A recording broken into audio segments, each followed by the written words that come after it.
मैंने उस दिन फैसला कर लिया था। मैं अपनी चाइल्डहुड स्वीट हार्ट को अपनी वाइफ बनाने वाला था। हमारी दोनों फैमिलीज की खुशी का ठिकाना नहीं था। सबको यकीन था कि मैं एक होपलेस रोमांटिक बनूंगा। फिर हमारी दुनिया में एक लेजेंडरी गॉडेस आई, मगर वो वही थी जो मुझसे एक साये की तरह चिपक गई। 5 साल की उम्र में उसने अकेले फोटो खिंचवाने से मना कर दिया, बिल्कुल मना कर दिया। उसके चबी छोटे हाथ ने मेरी शर्ट का पल्ला पकड़ रखा था। वो तब तक नहीं हिली जब तक मैं उसके साथ पिक्चर में आने के लिए मान नहीं गया। 18 साल की उम्र में उसने मुझे क्लास जाते वक्त कॉर्नर कर लिया। उसकी आवाज़ स्वीट और कोई हो गई। सीओ लिंकन, आप मेरे हैं, आप मुझसे बच नहीं सकते। 20 साल की उम्र में जब शादी की उम्र मुश्किल से हुई थी, वो इंतज़ार नहीं कर सकी। उसने सिटी की सबसे ऊंची बिल्डिंग की स्क्रीन पर मेरे लिए अपनी फीलिंग्स कन्फेस की, मुझसे, लिंकन फोर्ट से अपने प्यार का इजहार करते हुए। मेरी बाकी की जिंदगी आपकी है। मगर 25 साल की उम्र में एक बिजनेस राइवल ने एक कॉर्पोरेट कॉकटेल पार्टी में उसे ड्रग दे दिया। वो एक कॉलेज स्टूडेंट के साथ सो गई। गुस्से में मैंने डिवोर्स की डिमांड की। उसी रात उसने उसे अब्रॉड भेज दिया। वो तेज बारिश में घुटनों के बल बैठ गई और मुझसे भीख मांगी। लिंकन, मैं गलत थी, प्लीज मुझे इस बार माफ कर दो। मैंने उसका पेल और ड्रेन्ड चेहरा देखा और मेरा दिल नरम पड़ गया। मगर फिर इत्तेफाक से हॉस्पिटल मेरी मुलाकात उस कॉलेज स्टूडेंट से हुई। वो उसके साथ प्रेगनेंसी चेकअप के लिए आया था। उसी की आंखें रेड रिम्ड थीं। उसने एक्सप्लेन करने की कोशिश की, लिंकन, आधा महीना पहले मैं कॉन्ट्रैक्ट निगोसिएशंस के लिए अब्रॉड गई थी और मेरा कार एक्सीडेंट हो गया। उसने अपनी जान रिस्क में डाली। मुझे बाहर निकालने के लिए कार एक्सप्लोड हो सकती थी। उसने मेरी जान बचाई। उसके बाद मुझे पता चला कि मैं उसके चाइल्ड के साथ प्रेग्नेंट हूँ। उसी की ग्रैंडमदर ने खुदकुशी की धमकी दी अगर मैंने बेबी नहीं रखा। उसने मेरे वेस्ट के गिर्द अपनी बाजुओं को जोर से लपेट लिया। उसकी आवाज़ कांप रही थी, लिंकन, प्लीज मुझे छोड़कर मत जाओ। मैं कसम खाती हूँ, बेबी पैदा होने के बाद मैं उसे दूर भेज दूंगी। मैं उस किड को पुराने घर में छोड़ दूंगी। वो जब तक जिंदा है कभी तुम्हारे सामने नहीं आएंगे। मैंने अपने सीने के दर्द को बर्दाश्त किया और एक बार फिर उसकी एक्सप्लेनेशन पर यकीन कर लिया, आखिरी बार तक। उसने मेरी लेट मदर की कीपसेक के लिए एक ऑक्शन में मेरे खिलाफ मुकाबला किया। हर बिट पहले से ज्यादा अग्रेसिव थी। आखिर में उसने पैसा ऐसे बहाया जैसे उसकी कोई कीमत ना हो, और वो नेकलेस उस कॉलेज स्टूडेंट को दे दिया। मैं उसे कन्फ्रंट करने के लिए प्राइवेट रूम में गया, मगर उसने बस सुकून से एक्सप्लेन किया, बचपन से उसके साथ बहुत बुरा हुआ है। आज ये नेकलेस ही वाहिद चीज थी जो वो चाहता था। लिंकन, क्या तुम उसे ये नहीं लेने दे सकते? उसी पल मैं अचानक हंस पड़ा। इतना ज्यादा हंसा कि आंसू निकल आए। और अगर मैं ना लेने दूं तो? उसने फ्राउन किया। लिंकन, सीन बनाना बंद करो, मैं बर्थ देने वाली हूं। एक बार बेबी आ जाए तो हमारी दरमियान सब पहले जैसा हो जाएगा। मैंने उसे देखा। मेरा दिल ऐसा महसूस कर रहा था जैसे कोई उस पर एक्स से वार कर रहा हो, एक के बाद एक वार। पहले जैसा? क्या उसे याद भी था कि पहले जैसा कैसा दिखता था? मेरे पीछे मार्कस हेस की पैनिक भरी आवाज गूंजी। दीवार का सहारा लेते हुए उसके चेहरे का रंग उड़ गया था। मुझे लगता है मुझे फीवर हो रहा है, मुझे बहुत बुरा लग रहा है। सेरेना वॉल्स के एक्सप्रेशन फौरन बदल गए। उसने तकरीबन मुझे एक तरफ धक्का दिया और मार्कस को सपोर्ट करने के लिए भागी। मैं पीछे की तरफ लड़खड़ाया। मेरा हिप टेबल के कॉर्नर से जोर से टकराया। दर्द इतना शदीद था कि एक पल में मेरी पीठ ठंडे पसीने से भीग गई। मेरी आवाज कांप रही थी जब मैंने उसे पुकारा, सेरेना वॉल्श। मगर वो मुड़ी तक नहीं। वो मार्कस को जल्दी में वहां से ले गई, मुझे सिर्फ अपनी पीठ, एक लाइफ डेट और उन दोनों के चाइल्ड के साथ छोड़कर। सेरेना वॉल्श, वो अपनी बाकी की जिंदगी उससे कभी आज़ाद नहीं हो पाएगी। हम कभी पहले जैसे कैसे हो सकते थे? मैं डेज में कार में बैठ गया। ड्राइवर ने एहतियात से पूछा, सर, क्या हम वापस मैंशन चले? मैंने अपनी आंखें बंद कर ली। मुझे लॉयर के ऑफिस ले चलो। 2 घंटे बाद मैंने ताज़ा साइन डिवोर्स पेपर्स पकड़े और टॉप फ्लोर पर वीआईपी रूम के बाहर हॉस्पिटल गया।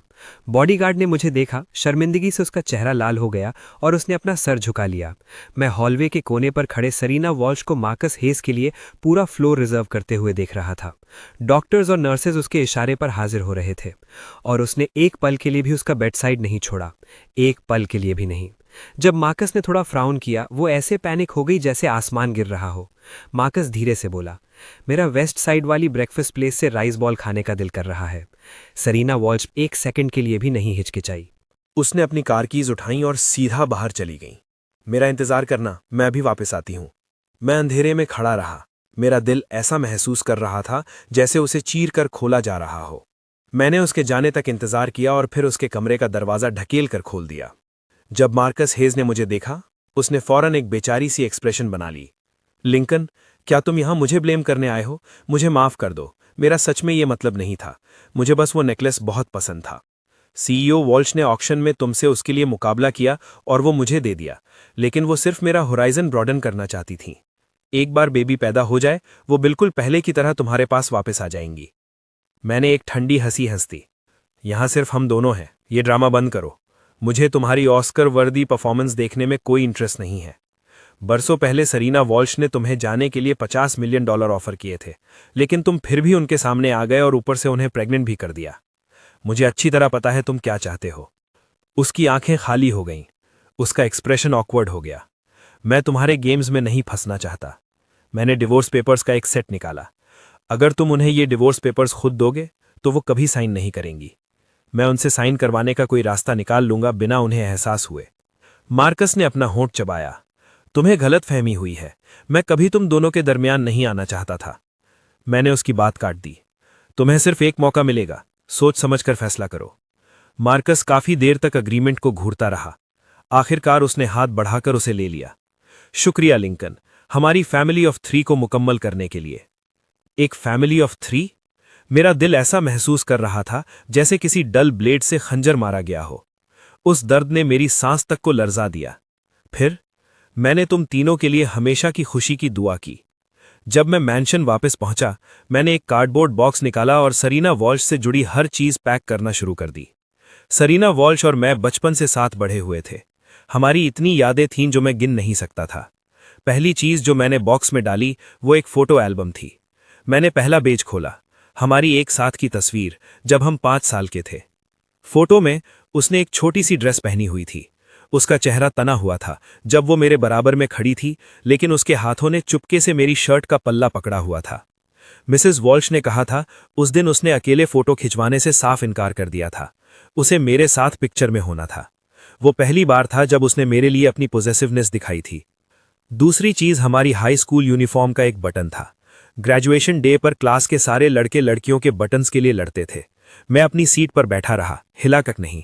लेकिन जब मैं स्कूल के बाद घर पहुंचा, मुझे मेरी डेस्क पर उसका एक बटन खामोशी से पड़ा मिला, एक छोटे से नोट के साथ जिस पर लिखा था, सिर्फ तुम्हारे लिए लड़ने की इजाजत है। उस वक्त भी वो वॉल्श फैमिली की एरस होने का स्टेटस इस्तेमाल करना जानती थीं ताकि दूसरी लड़कियों को मुझसे दूर रख सकें। तीसरी चीज एक वेडिंग रिंग थी, जिस दिन मैं लीगली मैरी करने की उम्र का हुआ। वो इंतजार नहीं कर सकीं। उसने सीबीडी बिल्डिंग की स्क्रीन पर इजहार किया और रोज पेटल्स की बारिश में मुझे प्रपोज किया जो हेलीकॉप्टर से गिर रहे थे। ये वेडिंग रिंग उसके हाथ में ठंडी रोशनी के साथ चमक रही थी। उसने खुद ये मेरी उंगली में पहनाई। उसकी आंखें जज्बात से भरी थीं। लिंकन फोर्ड, मेरी बाकी की जिंदगी तुम्हारी है। अगर मार्कस हेज ना होता, मैं सच में यकीन करता था कि हम साथ बूढ़े हो सकते थे। मैंने एक मजाकिया हंसी हंस दी। मैंने ये सब चीजें कार्डबोर्ड बॉक्स में फेंकी, फिर पूरा बॉक्स कचड़े में डाल दिया। अगली सुबह नीचे से आने वाली आवाजों से मेरी आंख खुल गई। जैसे ही मैं बाहर निकला, मैंने देखा सर्वेंट्स लिविंग रूम में एक के बाद एक बैग ला रहे थे, luxury goods. CEO Walsh foyer में ऑकवर्ड खड़े थे, अपना सर हिलाते हुए। सीईओ वॉल्श, ये बहुत एक्सपेंसिव है, मैं ये कभी नहीं चाहता था। सरीना वॉल्श ने उसे मोहब्बत से देखा। अब अच्छे बनो, मैंने ये पहले ही खरीद लिए हैं, तो बस इन्हें एक्सेप्ट कर लो। तुमने बचपन से बहुत मुश्किलात देखी हैं। जैसे ही उनकी बात खत्म हुई, उन्होंने मुझे नोटिस किया। उनका एक्सप्रेशन फौरन बदल गया और उन्होंने जल्दी से कहा, लिंकन, मुझे माफ करना, इस बार मैंने सिर्फ मार्कस के लिए गिफ्ट्स खरीदे हैं। तुम्हें जो भी चाहिए मैं अगली बार तुम्हारे लिए खरीद लूंगी। इससे पहले कि मैं कुछ कहता, मार्कस हेज ने नरमी से कहा, सीईओ वॉल्श, मैंने पहले ही लिंकन के लिए कुछ प्रिपेयर किया है, वो गिफ्ट जो उसे सबसे ज्यादा चाहिए। इसके साथ ही वो मेरी तरफ बढ़ा और मुझे एक डॉक्यूमेंट फोल्डर थमा दिया। मैंने उसे खोला और पाया अंदर पहले से साइन किए हुए डिवोर्स पेपर्स थे। मैं डिवोर्स पेपर्स को घूरता रहा। मेरा दिल ऐसा महसूस कर रहा था जैसे किसी इनविजिबल हैंड ने उसे दबाया हो। मार्कस हेज ने आखिरकार ये कर दिखाया था। अब से वो तीनों एक साथ खुशी से रह सकते थे और आज से मैं सिर्फ अपने लिए जीऊंगा। इस दिन तक सेरेना वॉल्श ने मुझे रिलैक्स करने के लिए हॉर्सबैक राइडिंग पर ले जाने का वादा किया था। मैं अजीब नहीं दिखना चाहता था, इसलिए मेरे पास उसे अरेंजमेंट्स करने देने के अलावा कोई चारा नहीं था। मैंने अभी कपड़े बदले ही थे और बाहर निकलने वाला ही था कि मार्कस हेज खामोशी से दरवाजे पर नमूदार हुआ। सीईओ वॉल्श, लिंकन, क्या आप दोनों हॉर्सबैक राइडिंग पर जा रहे हैं? मुझे बहुत जलन हो रही है। मैं पहले कभी हॉर्सबैक राइडिंग पर नहीं गया। क्या मैं साथ आ सकता हूं? सेरेना वॉल्श की तरफ देखते हुए उसकी आंखें उम्मीद से भरी हुई थीं। सेरेना वॉल्श ने संजीदगी से त्योरी चढ़ाई। नहीं, आज मैंने लिंकन से वादा किया था कि हमें वक्त मिलेगा, सिर्फ हम दोनों को। मार्कस हेज ने अपना निचला होंठ चबाया। मगर मैं सच में जाना चाहता हूं, पिछले कुछ दिन आपका ख्याल रखने में बहुत मसरूफ गुजरे हैं। बहुत अरसा हो गया है जब से मैंने अपनी जिंदगी जी है। उसकी आवाज़ धीमी से धीमी होती गई, जिसमें इल्तिजा का एक इशारा था। मैं मजीद नहीं सुनना चाहता था। मैं मुड़ा और सीधा दरवाजे की तरफ निकल गया। जब मैं बाहर निकला, मैंने अपने पीछे सेरेना वॉल्श की समझौता करती हुई आह सुनी। ठीक है, मगर तुम्हें पूरा वक्त मेरी बात माननी होगी। राइडिंग क्लब में मैं खामोशी से स्टेबल की तरफ गया और एक शरीफ घोड़ा चुना। मैंने महारत से सैडल बांधा। ये तमाम स्किल्स मुझे सेरेना वॉल्श ने खुद सिखाई थीं। फिर भी वो औरत जिसने कभी मुझे राइड करना सिखाया था, अब उसकी आंखों में सिर्फ किसी और मर्द के लिए जगह थी। उसने उसे प्रोटेक्टिव गियर पहनने में मदद की, अपने हाथों से उसकी सैडल एडजस्ट की, इस डर से कि कहीं उसे जरा सी भी डिस्कम्फर्ट ना हो। पूरी राइड के दौरान उसने मार्कस हेज का हाथ मजबूती से पकड़े रखा, एक लम्हे के लिए भी नहीं छोड़ा, जब तक कि उसके बैग में फ़ोन नहीं बजा। उसने उसे बाहर निकाला, उस पर नज़र डाली और हल्की सी त्यूरी चढ़ाई। सीईओ वॉल्श, आप जाइए और अपना बिजनेस संभालिए। मैं पहले ही सीख चुका हूं, अब मैं खुद मैनेज कर सकता हूं। सेरेना वॉल्श गैर यकीनी दिख रही थी। उसने कई बार कंफर्म किया कि वो हिफाजत से बैठा है। सिर्फ तभी वो मुड़ी और कॉल का जवाब देने के लिए एक तरफ हट गई। मैंने किनारे पर अपना घोड़ा रोका और खामोशी से ये सीन देखा। सूरज की रोशनी ने सेरेना वॉल्श का साया लंबा कर दिया था। जब वो फ़ोन पर बात करती थी, उसकी आदत थी कि वो अपनी इंडेक्स फिंगर से फ़ोन की बैक को हल्का सा थपथपाती थी। ये छोटा सा जेस्चर मेरे लिए किसी भी चीज़ से ज़्यादा जाना पहचाना था। मार्कस हेज अचानक करीब राइड करता हुआ आया। उसके चेहरे पर मुस्कुराहट थी। लिंकन, तुम्हें क्या लगता है, क्या होगा अगर दो घोड़े एक दूसरे से टकरा जाएं? मैंने ये पहले कभी नहीं देखा। इससे पहले कि मैं उसे जवाब देता, उसने अचानक अपने घोड़े को जोर से भगाया और दोनों घोड़े फौरन टकरा गए। घोड़े घबरा गए और एक साथ अपनी पिछली टांगों पर खड़े हो गए। मैंने रेंस को मजबूती से पकड़ा, मगर मैं फिर भी उसके घोड़े को कंट्रोल नहीं कर सका। वो बिल्कुल पागल हो गया और सीधा फेंस की तरफ भागा। अपनी आंख के किनारे से मैंने देखा कि मार्कस हेज ने इत्तेफाकन छोड़ दिया। उसका पूरा जिस्म घोड़े की पीठ से गिर गया। मार्कस! सेरेना वॉल्श तकरीबन आगे लपकी। उसने उसे जमीन पर गिरने से पहले ही पकड़ लिया। उसी वक्त घबराए हुए घोड़ों का एक बड़ा हर्ड फेंस तोड़कर मेरी तरफ भागा। मैं चिल्लाया जब मुझे इधर उधर फेंका गया। सेरेना वॉल्श, मेरी मदद करो! मगर मेरी आवाज़ सुमो की पुरहंगामी गरज में दब गई। मैंने उसे बेहोश मार्कस हेज को उसके पैरों पर खड़ा करने में मदद करते देखा। पीछे मुड़े बगैर वो सीधा ग्राउंड से बाहर भाग गई। घोड़ों ने धूल उड़ाई, जिसने मेरी आंखों को अंधा कर दिया। मैंने रेंस को अपनी हथेली से फिसलते महसूस किया। मेरा पूरा जिस्म हवा में उछल गया। मैं जोर से जमीन पर गिरा। मेरी पसलियों में एक शदीद दर्द उठा, मगर उनमें से कुछ भी मेरे दिल के फटने के एहसास के बराबर नहीं था। मैं रेतीली जमीन पर सिमट गया। सुमो की आवाज़ को करीब से करीब आते सुनने लगा। धीरे से मैंने अपनी आंखें बंद कर लीं। मेरी आंख एक चुभने वाले दर्द से खुली।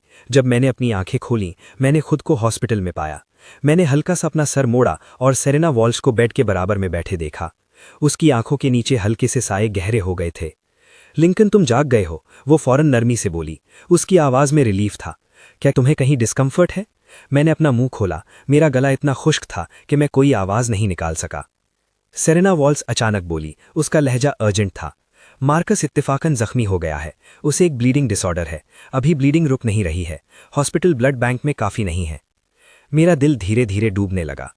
तुम अकेले हो जिसका ब्लड टाइप कंपैटिबल है। सेरेना वॉल्श ने मेरा हाथ पकड़ा। लिंकन, क्या तुम उसके लिए कुछ ब्लड डोनेट कर सकते हो? एब्सर्ड, बिल्कुल एब्सर्ड। मैंने जोर से अपना हाथ पीछे खींचा, जिससे मेरी पसलियों के जख्म पर जोर पड़ा। दर्द से मेरी सांस रुक गई। उसने एक लफ्ज़ की वजह बताए बगैर मुझे घोड़ों से कुचलने के लिए छोड़ दिया था, और पहली चीज़ जो उसने कही वो ये कि मैं अपने जख्मी जिस्म को घसीटकर मार्कस हेज को बचाने जाऊं। मैं नहीं जाऊंगा। सेरेना वॉल्श की थ्योरी सख्ती से चढ़ गई। हमारे साथ वाले फ्यूचर की खातिर क्या तुम थोड़ा सब्र नहीं कर सकते और इसे बर्दाश्त नहीं कर सकते? सिर्फ इस बार वो शुरू से आखिर तक मासूम रहा है। कोई भी अचानक से किसी बच्चे के साथ नहीं रहना चाहता। मेरा पूरा जिस्म ठंडा पड़ गया। मैंने सेरेना वॉल्श की आंखों में देखा, ये चाहते हुए कि वहां पछतावे या दर्द का एक निशान ही मिल जाए। मगर जिन आंखों से मैंने 20 साल तक मोहब्बत की थी, अब उनमें सिर्फ किसी और मर्द के लिए जगह थी। दरवाजे पर नर्स ने खामोशी से बोलते हुए उसे याद दिलाया, सीईओ वॉल्श, लिंकन की कंडीशन बहुत अच्छी नहीं है। सेरेना वॉल्श फौरन खड़ी हो गई। तकरीबन मुझे भी अपने पैरों पर खड़ा होने पर मजबूर कर दिया। लिंकन प्लीज, मैं तुम्हारे आगे हाथ जोड़ती हूँ। मुझे ब्लड डोनेशन रूम में ले जाया गया। जिस लम्हे नीरन मेरी वेन में चुभी, दर्द ने मेरी सांस रोक दी। नर्स ने हैरानी से पूछा, क्या इतना ज्यादा दर्द हो रहा है? नहीं, मैंने तो बहुत नरमी से लगाई थी। मैंने अपना सर हिलाया, पर ना चाहते हुए भी मेरी आंखों के कोने सुर्ख हो गए। फिर भी Serena Walsh blood donation room के बाहर खड़ी रही, बार बार अपनी वॉच देखती रही। उसने मेरी तरफ एक नजर तक नहीं देखा। 400 ml ब्लड निकाल लिया गया। मेरी आंखों के आगे अंधेरा छाने लगा। नर्स ने आराम करने के लिए बैठने में मेरी मदद की, पर मैं सेरेना वॉल्श को देखता रहा। बगैर पीछे मुड़े वो सीधा मार्कस हेज के हॉस्पिटल रूम की तरफ भागी। मैं लड़खड़ाते हुए उसके पीछे गया, आधे खुले दरवाजे के बाहर खड़ा हो गया। हॉस्पिटल बेड पर मार्कस हेज जर्द पड़ गया था। उसकी कलाई पर मोटी बैंडेजेस बंधी हुई थी। सेरेना वॉल्श बेड के पास बैठी थी। उसका हाथ मजबूती से थामा हुआ था। उसकी नजर इतनी नर्म थी कि पिघल जाए। डरो मत, अब सब ठीक है, उसने पूरी तवज्जो से उसे तसल्ली दी। मैं यहाँ हूँ। मेरी नजर मार्कस हेज की कलाई पर पड़ी। वहां उसने एक जाना पहचाना प्रेयर ब्रेसलेट पहना हुआ था। ये वही ब्रेसलेट था जो मैं 3 साल पहले माउंट वुआई से लाया था। तब सेरेना वॉल्श ने संजीदगी से उसे अपनी कलाई पर पहना था। कहा था कि वो जब तक जिंदा है उसे कभी नहीं उतारेगी। पर अब वो किसी और मर्द की कलाई पर दिख रहा था। उसने वो ब्रेसलेट किसी और को दे दिया था, जिसके लिए मैंने इतनी खुलूस से घुटनों पर बैठकर दुआ मांगी थी। मार्कस हेज को दे दिया। मेरा दिल बुरी तरह दुखने लगा। मैं मजीद नहीं देख सका। मैं मुड़ा और चला गया। अगली सुबह नर्स राउंड्स के लिए आई। लिंकन, प्लीज अपना मेडिकल हिस्ट्री फॉर्म मुकम्मल कर दें। नर्स ने मुझे पेपर वर्क पकड़ाया। मैंने उसे मशीन की तरह भर दिया। मैरिटल स्टेटस के बॉक्स पर मैं एक लम्हे के लिए रुका, फिर मजबूती से लिखा, सिंगल। नर्स ने हैरत से पूछा, लिंकन, क्या आपने ये गलत भर दिया है? आपने मैरिड की जगह सिंगल लिख दिया है। क्या सीईओ वॉल्श आपकी बीवी नहीं है? मैंने सुकून से कहा, नहीं, वो अब ज्यादा देर तक मेरी बीवी नहीं रहेंगी। हॉस्पिटल रूम का दरवाजा अचानक जोर से खुला। सेरेना वॉल्श दरवाजे पर खड़ी थी, हैरानी से मुझे घूर रही थी। लिंकन, तुम ये क्या कह रहे हो? कमरे की हवा एकदम थम गई। नर्स ने अजीब सी उलझन में मेडिकल चार्ट पकड़ा और बाहर भागी। पीछे सिर्फ मैं और सेरेना वॉल्श रह गए। हम दोनों एक दूसरे के सामने थे। क्या तुम अब भी ब्लड डोनेशन की वजह से नाराज हो? सेरेना वॉल्श को कुछ समझ आता हुए लगा। वो करीब आई और मेरा चेहरा छूने के लिए हाथ बढ़ाया। उसकी हालत नाजुक थी। लिंकन, मेरे पास कोई और रास्ता नहीं था। मैंने अपना चेहरा फेर लिया। सेरेना वॉल्श की उंगलियां हवा में ही रुकी रह गईं। वो काफी देर तक मुझे घूरती रहीं, जैसे मेरे चेहरे पर कुछ पढ़ने की कोशिश कर रही हो। पर आखिर में उसने सिर्फ अपनी वॉच पर नजर डाली और खड़ी हो गई। मार्कस, उसकी दवा का वक्त हो गया है। मैं आज रात तुमसे मिलने आऊंगी। दरवाजा एक पल में बंद हो गया। मैं आहिस्ता से हॉस्पिटल बेड पर लेट गया। छत को देखते हुए मैं अचानक हंस पड़ा।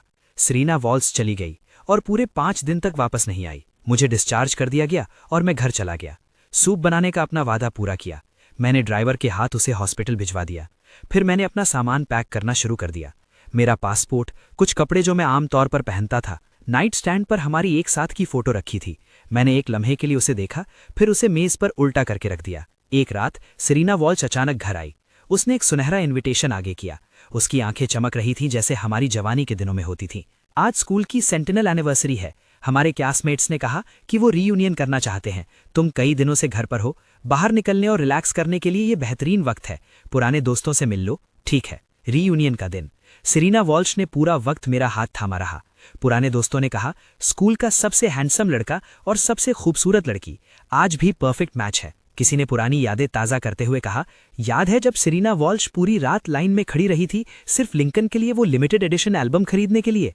वो मुस्कुराई और मेरा हाथ दबाया, जैसे खामोशी से मोहब्बत की दरख्वास्त कर रही हो। क्लास प्रेसिडेंट अचानक एक बॉक्स बाहर लाया। क्या सबको हमारा टाइम कैप्सूल याद है? वो खत जो हमने 10 साल पहले लिखे थे, अब वो उनके मालिकों को वापस मिल रहे हैं। हर कोई जोश में अपना लेने के लिए आगे बढ़ा। मैं अपना खोलने ही वाला था कि सेरेना वॉल्श अचानक ठिठक गई। उसका फोन बजा। स्क्रीन पर मार्कस दिख रहा था। वो हिचकिचाई मेरी तरफ देखते हुए। आखिर में वो कॉल उठाने के लिए हॉलवे में चली गई। 1 मिनट बाद जब वो वापस आई, उसका चेहरा पीला पड़ा हुआ था। लिंकन, वो एहतियात से नहीं था।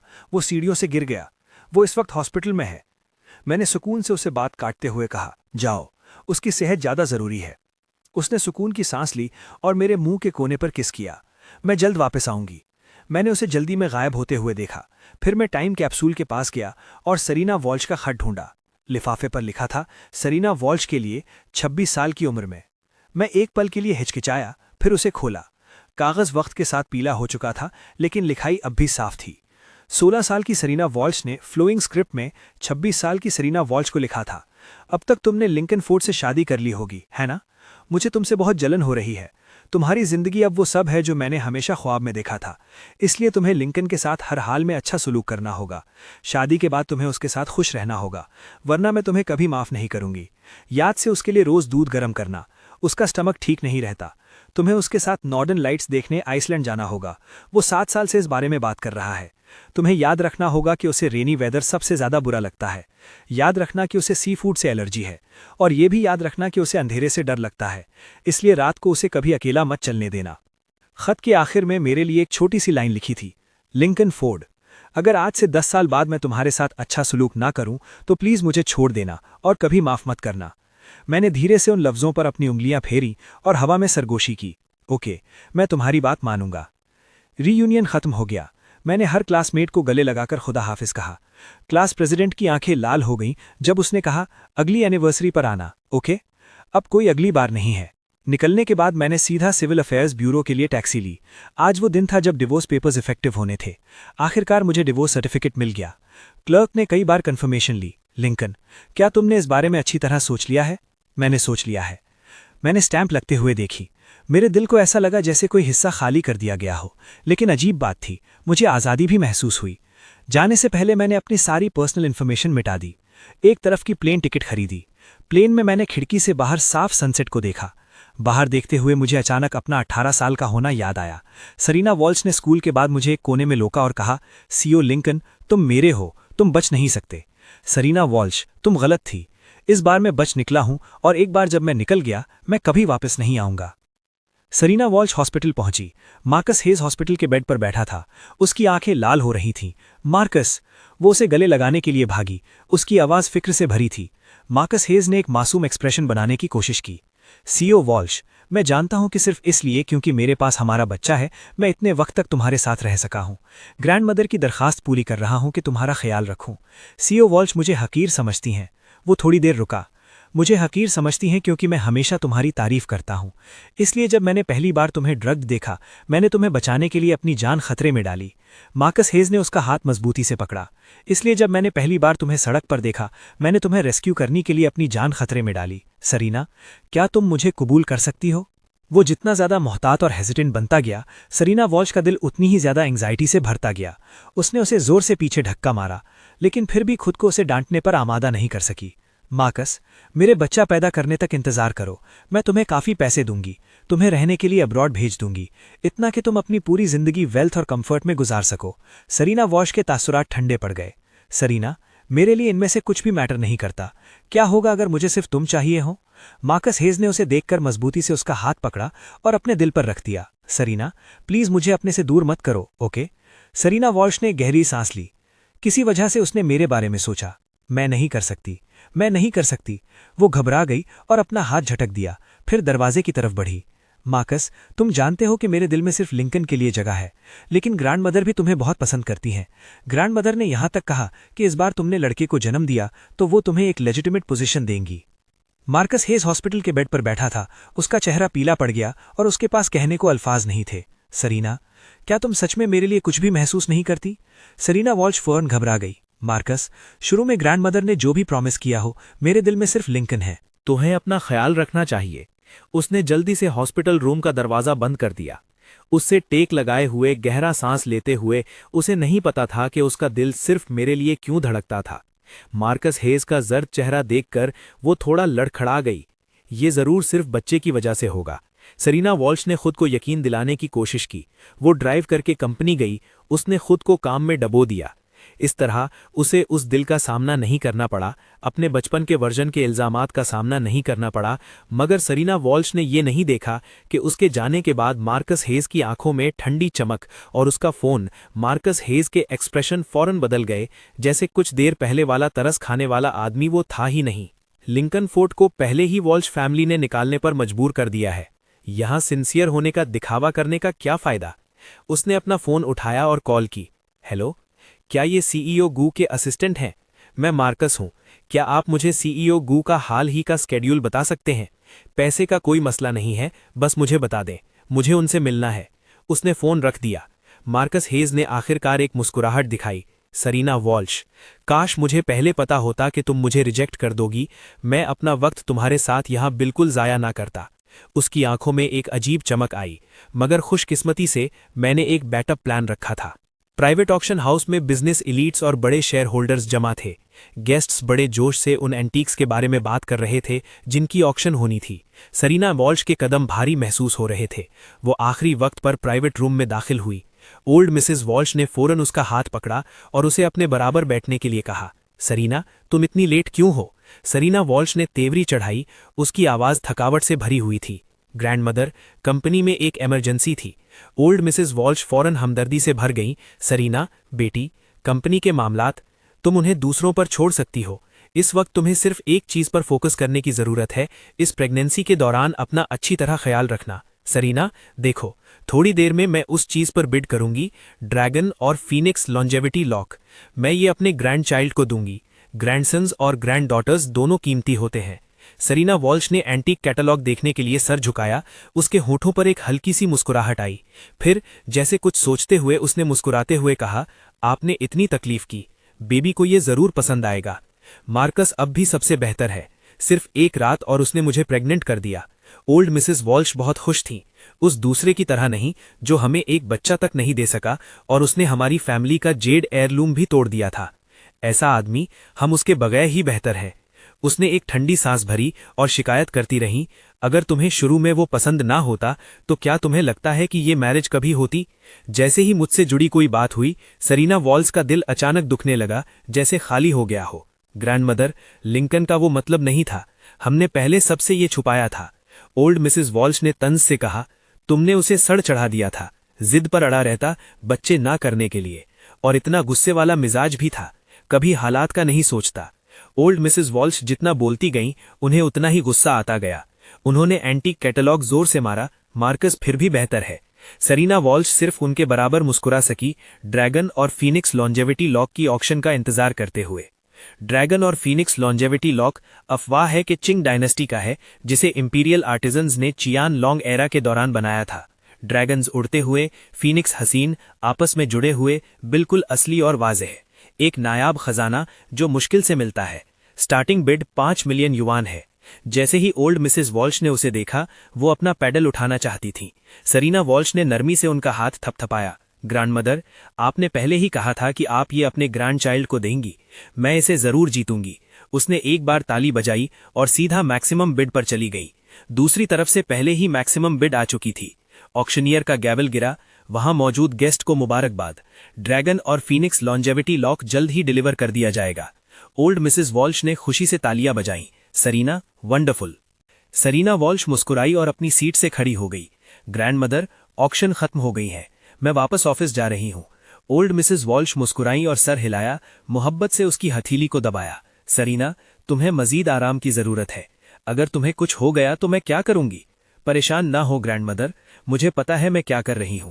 उसने दरवाजा धक्का देकर खोला, अपनी कलाई उठाकर घड़ी देखी और आहें भरती रहीं। फिर उसके होठों पर एक मुस्कुराहट आई।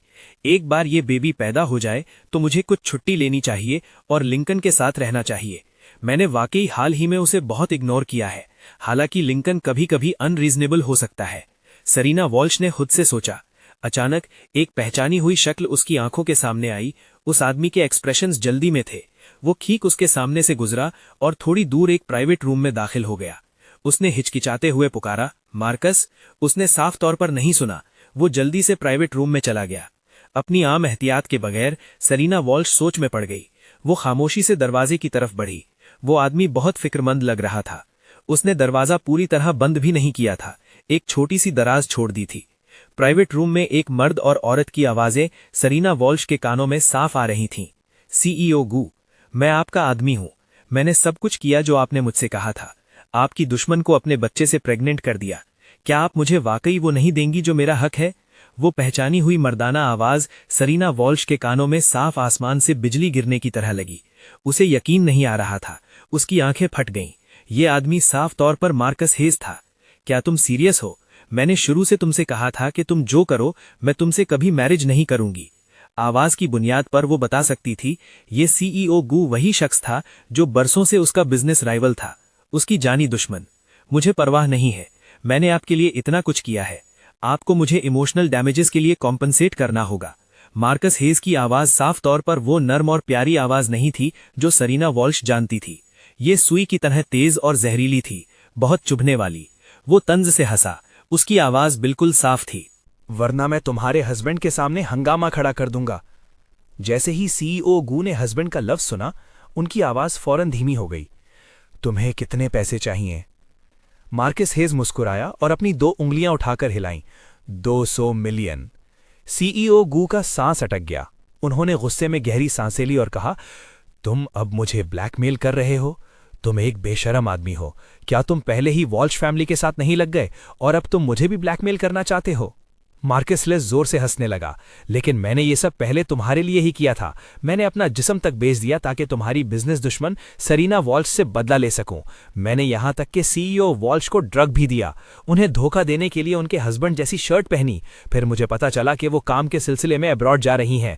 मैंने जानबूझकर एक कार एक्सीडेंट प्लान किया, उन्हें बचाने के लिए अपनी जान खतरे में डाली। तभी वो मुझे वापस मुल्क लाने के लिए राजी हुई ताकि मैं बेबी पैदा होने तक यहीं रहूं। सीईओ गू, अब वॉल्श फैमिली मेरे साथ इतना अच्छा सलूक करती है, मगर एक बार ये बेबी पैदा हो गया तो वो मुझे अब्रॉड भेज देंगी। मुझे कुछ भी नहीं मिलेगा, ये तुम्हें भी नीचे गिरा देगा। सीईओ गू, ये तुम्हारा आखिरी मौका है। मुझे ये 200 मिलियन दे दो। मैं सरीना वॉल्श से बदला लेने में तुम्हारी मदद करता रहूंगा। फिर तुम्हें किसी चीज की फिक्र नहीं करनी होगी। मार्कस हेज की मक्कार हंसी सरीना वॉल्श के कानों तक पहुंची। ट्रैश! एक जोरदार आवाज आई। तो तुम ही वो थे जिसने जानबूझकर मुझे ड्रग दिया? सबकी नजरें उस आवाज की तरफ मुड़ी। ड्रैगन और फीनिक्स लॉन्जेविटी लॉक जो मैक्सिमम बिट पर जीता गया था, वो यूं ही जमीन पर गिर गया। ओल्ड मिसेस वॉल्श का चेहरा खौफ और गुस्से से भर गया। तुम मेरी ग्रैंड डॉटर के साथ ऐसा कैसे कर सकते हो? उसी वक्त दूसरी तरफ मैंने आखिरकार अपनी छोटी सी शॉप सेटअप कर ली। मैंने अपने हाथ अपनी कमर पर रखे और एक गहरी सांस ली। जब से मैंने सरीना वॉल्श को छोड़ा था, तकरीबन आधा महीना गुजर चुका था। मैंने एक छोटे टाउन में आने का फैसला किया। यहाँ की हवा ताज़ा थी और जिंदगी की रफ्तार सुस्त। ये मेरे लिए बिल्कुल सही था। जैसे ही मैं पहुंचा, मैंने एक शॉप किराए पर ली। ज्यादा बड़ी जगह नहीं थी, लेकिन मेरे चलाने के लिए काफ़ी थी। मेरी अपनी कॉफ़ी शॉप। मैंने शॉप की विंडो को देखा और मेरे चेहरे पर एक सच्ची मुस्कुराहट आ गई। कितना वक्त हो गया था मुझे इस तरह मुस्कुराए हुए। सिर्फ ये सोचकर ही मेरा दिल, जो मुझे लगा था कि सुन्न हो चुका था, फिर से एक हल्के दर्द से धड़कने लगा। सरीना वॉल्श, मार्कस हेज और उनका बच्चा, वो अब साथ में खुशी से रह रहे होंगे, है ना? सरीना वॉल्श, मैंने अपने मन में सोचा, फिर फौरन अपना सर झटक दिया उस नाम को अपने दिमाग से निकालते हुए। मैंने एक नई जिंदगी शुरू की थी। मैं खुद को माजी पर उदास कैसे होने दे सकता था? सोचों में डूबा हुआ था कि अचानक कोई गर्म चीज मेरे टखने से टकराई। म्याओ म्याओ। एक छोटी ऑरेंज कैट मेरे टखने से रगड़ खाने लगी और हल्की सी आवाज निकाली। एक किटिन। मैंने हैरत से उसे देखा और नीचे बैठकर उसके नरम छोटे सर को सहलाने लगा। वो छोटी ऑरेंज कैट मेरे सामने अपनी पेट के बल लेट गई। म्याओ म्याओ। टिल्डा, बहुत प्यारी लग रही है। ये छोटी कैट तुम्हें वाकई पसंद करती है। एक साफ औरत की आवाज गूंजी। मैंने फौरन मुड़कर देखा। तब मुझे एहसास हुआ कि कोई करीब ही खड़ा था। माफ कीजिएगा, मैंने आप पर गौर नहीं किया। मैंने फौरन माफी मांगी। वो औरत मुस्कुराई और वो भी नरमी से नीचे बैठ गई। ऑरेंज कैट फौरन उनकी हथेली से रगड़ने लगी, जैसे वो एक दूसरे को बहुत वक्त से जानते हों। मैंने पूछा, क्या ये आपकी कैट है? नहीं। उस औरत के लबों पर एक हल्की मुस्कुराहट आ गई। एक पल के लिए मैं अपनी नजर नहीं हटा सका। उन्होंने कैट फूड का बैग और फ्रीज ड्राई ट्रीट्स नीचे रखें और महारत से उस छोटी कैट का पेट सहलाने लगी। मैंने हाल ही में इसे इस इलाके में घूमते हुए देखा है, इसीलिए जब भी मैं यहां से गुजरती हूं, मैं इसे खाना खिलाने के लिए रुक जाती हूं। तो ये एक स्ट्रे है? मैंने उस औरत को मुस्कुराते हुए देखा। शायद। उस औरत की आवाज सुनने में बहुत प्यारी थी। मुझे यकीन है कि ये भी शिद्दत से एक घर चाहती है, क्या तुम्हें नहीं लगता? मैंने उन्हें उस छोटी कैट को सहलाते हुए देखा। उनकी पलकें लंबी और घनी थीं, उनका हल्का सा साया उनके चेहरे पर पड़ रहा था। ऐसा लग रहा था जैसे उनके अंदर कोई ख्वाहिश छुपी हो। मेरे दिल का एक नरम और गहरा कोना धीरे से छू लिया गया था। फिर चलते हैं। मैंने महारत से उस छोटी कैट को उठा लिया। उसने बिल्कुल भी मुज़ाहमत नहीं की, सिर्फ उस औरत के चेहरे पर उलझन थी। मैंने एक एक लफ्ज़ करके कहा, न्यूटर करवाने के लिए। फिर उस छोटी कैट को अपने कंधे पर रखा और एक चमकदार मुस्कुराहट के साथ कहा, मैंने पहले ही एक वेट क्लिनिक का एड्रेस ढूंढ लिया है। तभी वो औरत हैरान ज़्यादा दिखी जब मैंने उन्हें उठने में मदद की। मैंने क्लिनिक ढूंढ लिया है, छोटी कैट को लेकर जाने की तैयारी करते हुए। वो औरत थोड़ी देर वहां हैरान खड़ी रही, इससे पहले कि वो जल्दी से ट्रीट्स उठाकर हमारे पीछे आई। वो मुस्कुराई और अपना हाथ आगे बढ़ाया। मेरा नाम लिन हार्टवेल है, आपसे मिलकर खुशी हुई। मैं रुक गया, अपना हाथ आगे बढ़ाया और संजीदगी से उनका हाथ थामा। मेरा नाम लिंकन फोर्ड है। मैं अभी इस टाउन में मूव हुआ हूँ। आपसे मिलकर खुशी हुई। उस छोटी कैट ने मेरी नकल की और अपना नरम छोटा पंजा हमारे जुड़े हुए हाथों पर रखा और धीरे से म्याऊं किया। मियाओ। टिल्डा हम दोनों ने एक दूसरे की तरफ देखा और एक ही वक्त पर मुस्कुरा दिए। माजी की वो हलचल जो अभी तक मेरे जहन में थी, उस हंसी के साथ धीरे धीरे आती हुई रात में घुल गई। लिन हार्टवेल और मैं साथ साथ चलने लगे। तो वो कॉफ़ी शॉप तुम्हारी है? मैंने सर हिलाया। कल ग्रैंड ओपनिंग है। लगता है अब एक छोटी बिल्ली मेरा साथ देगी। ऑरेंज कैट ने बिल्कुल सही वक्त पर म्याऊं किया, मेरे गाल से रगड़ते हुए। लिन हार्टवेल बोली, मैं भी वहां होंगी। मैं पिछले कुछ वक्त से तुम्हारी कॉफ़ी शॉप को देख रही हूं। कुछ ही देर में वेटरनरी क्लिनिक हमारे सामने थी। दूसरी तरफ ओल्ड मिसेस वॉल्श बहुत गुस्से में थी। कह रही थी, यहां असल में हो क्या रहा है? मार्कस हेज सेरीना वॉल्श और ओल्ड मिसेस वॉल्श को दरवाजे पर खड़ा देखकर इतना डर गया कि जमीन पर गिर गया। उसका पहले वाला एरोगेंट रवैया ऐसा लग रहा था जैसे सिर्फ एक धोखा था। सीईओ गू का रंग पीला पड़ गया था। सोफा पर बैठकर कांप रही थी। भले ही गू फैमिली अमीर और पावरफुल थी, उन्होंने कभी सीधा वॉल्श फैमिली का सामना नहीं किया था। इस टेंशन में सेरीना वॉल्श ने ओल्ड मिसेस वॉल्श की मदद की ताकि वो धीरे से प्राइवेट रूम में दाखिल हो सकें। जैसे ही सीईओ गू ने उन्हें देखा, उसने फौरन अपनी सीट ओल्ड मिसेस वॉल्श के लिए छोड़ दी। ओल्ड मिसेस वॉल्श के एक्सप्रेशंस बिल्कुल भी अच्छे नहीं थे। जैसे ही वो बैठी, वो बोले बिना ना रह सकी। यहां असल में हो क्या रहा है? बड़े बॉडीगार्ड्स अंदर आए और मार्कस हेज और सीईओ गू दोनों के चेहरों पर पैनिक दिख रहा था, खासतौर पर मार्कस हेज, जिसकी आंखें खौफ से भरी थी। ओल्ड मिसेस वॉल्श, प्लीज थोड़ी चाय पीजिए। गुस्से को अपनी हेल्थ खराब मत करने दें। सीईओ गू ने सौरन सर्वेंट्स को इशारा किया। एक सर्वेंट इज्जत के साथ चाय लाया। वो जल्दी से ओल्ड मिसेस वॉल्श की तरफ गया, चापलूसी से मुस्कुराते हुए। मैडम, इस मामले का मुझसे कोई लेना देना नहीं है। वो वाकई मेरे साथ इन्वॉल्व था, लेकिन आप हमारी वर्ल्ड को जानती हैं। ओल्ड मिसेस वॉल्श के एक्सप्रेशंस बदल गए। उसने फौरन अपने अल्फाज बदले। मेरी वर्ल्ड?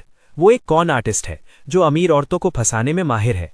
मैंने उसे 2 मिलियन दिए और फिर भी वो मुतमईन नहीं हुआ। वो कहता रहा कि ये मेरे लिए था, लेकिन क्या वो दोनों तरफ धोखा नहीं दे रहा था? हमारी दोनों फैमिलीज के साथ खेल रहा था। सीईओ गू बड़ी सफाई से बात कर रही थी।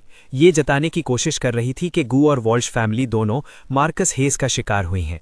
ओल्ड मिसेस वॉल्श का चेहरा उतर गया।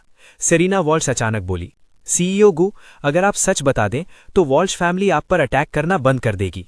फ्यूचर कॉर्पोरेशन, हर चीज निगोशिएबल है। उसका एक्सप्रेशन संजीदा था। उनके आसपास का माहौल अचानक भारी हो गया। एक ठंडक सी छा गई। सीईओ गू की आंखों में हिचकिचाहट दिखी। ये एक मौका हो सकता था। उसने अपना गला साफ किया। उसके झुर्रियों भरे चेहरे पर एक फरेबी मुस्कुराहट आई। ये आदमी एक कॉलेज स्टूडेंट है जिससे मैं एक बार में मिली थी। मुझे लगा वो अट्रैक्टिव है तो मैंने उसे अपने पास रख लिया। मेरी उम्र देखें, मेरे बच्चों की शादी हो चुकी है।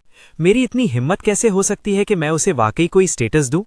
हमारे सर्कल्स में सब जानते हैं कि हम दुश्मन हैं।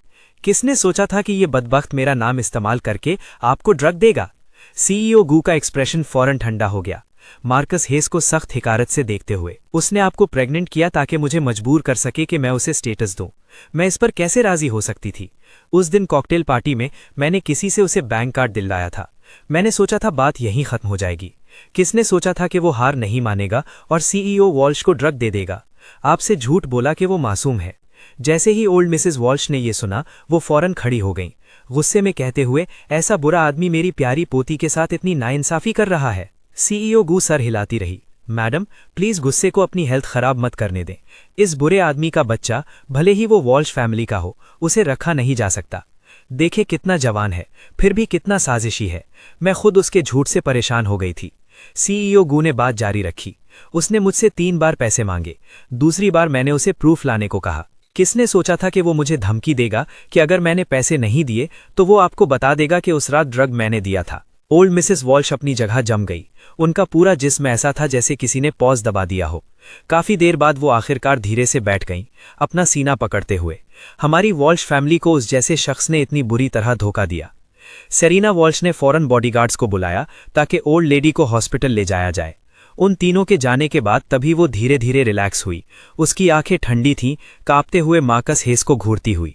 जैसे ही मार्कस हेज ने उसे देखा, वो आखिरकार होश में आया। फौरन अपने घुटनों पर गिरकर माफी मांगने लगा। ऐसा नहीं है, इस आदमी ने आपको धोखा देने के लिए ये सब बनाया है। सीईओ गू ने बेरुखी से बात काटी। जो भी हुआ यही हुआ था। बस इन्वेस्टिगेट कर लें और आपको पता चल जाएगा कि मैंने सीईओ वॉल्श से झूठ बोला है या नहीं। इन्वेस्टिगेट करो और सब साफ हो जाएगा। सेरीना वॉल्श के एक्सप्रेशन बिल्कुल ठंडे थे। वो उसे मानीखेज नजरों से देख रही थी। वो आहिस्ता से बोली, इन्वेस्टिगेट करो। जैसे ही सीईओ गू, उसने फौरन इशारा करके 2 सर्वेंट्स को बुलाया। सीईओ गू ने ऑर्डर दिया, इस बदबख्त को बेसमेंट में ले जाओ। सीईओ वॉल्स पर मैं खुद इससे इंटेरोगेट करेंगे। मार्कस हेस चिल्लाया, नहीं सेरीना, मेरे यकीन करो, उस पर यकीन मत करो। ओके, ऐसा नहीं है, ये सब झूठ है। उस रात मुझे सच में कुछ नहीं पता था। सर्वेंट्स उसे पैरों से घसीट कर ले गए। सेरीना वॉल्श के पास से गुजरते हुए उसने उसका एंकल जोर से पकड़ लिया। सेरीना, क्या तुम्हें मुझ पर यकीन नहीं? क्या तुम भी इसका इंतजार नहीं कर रही थी? हमारा चाइल्ड। मार्कस हेज ने अपना सर उठाया। 2 आंसू अभी भी उसके गालों पर थे।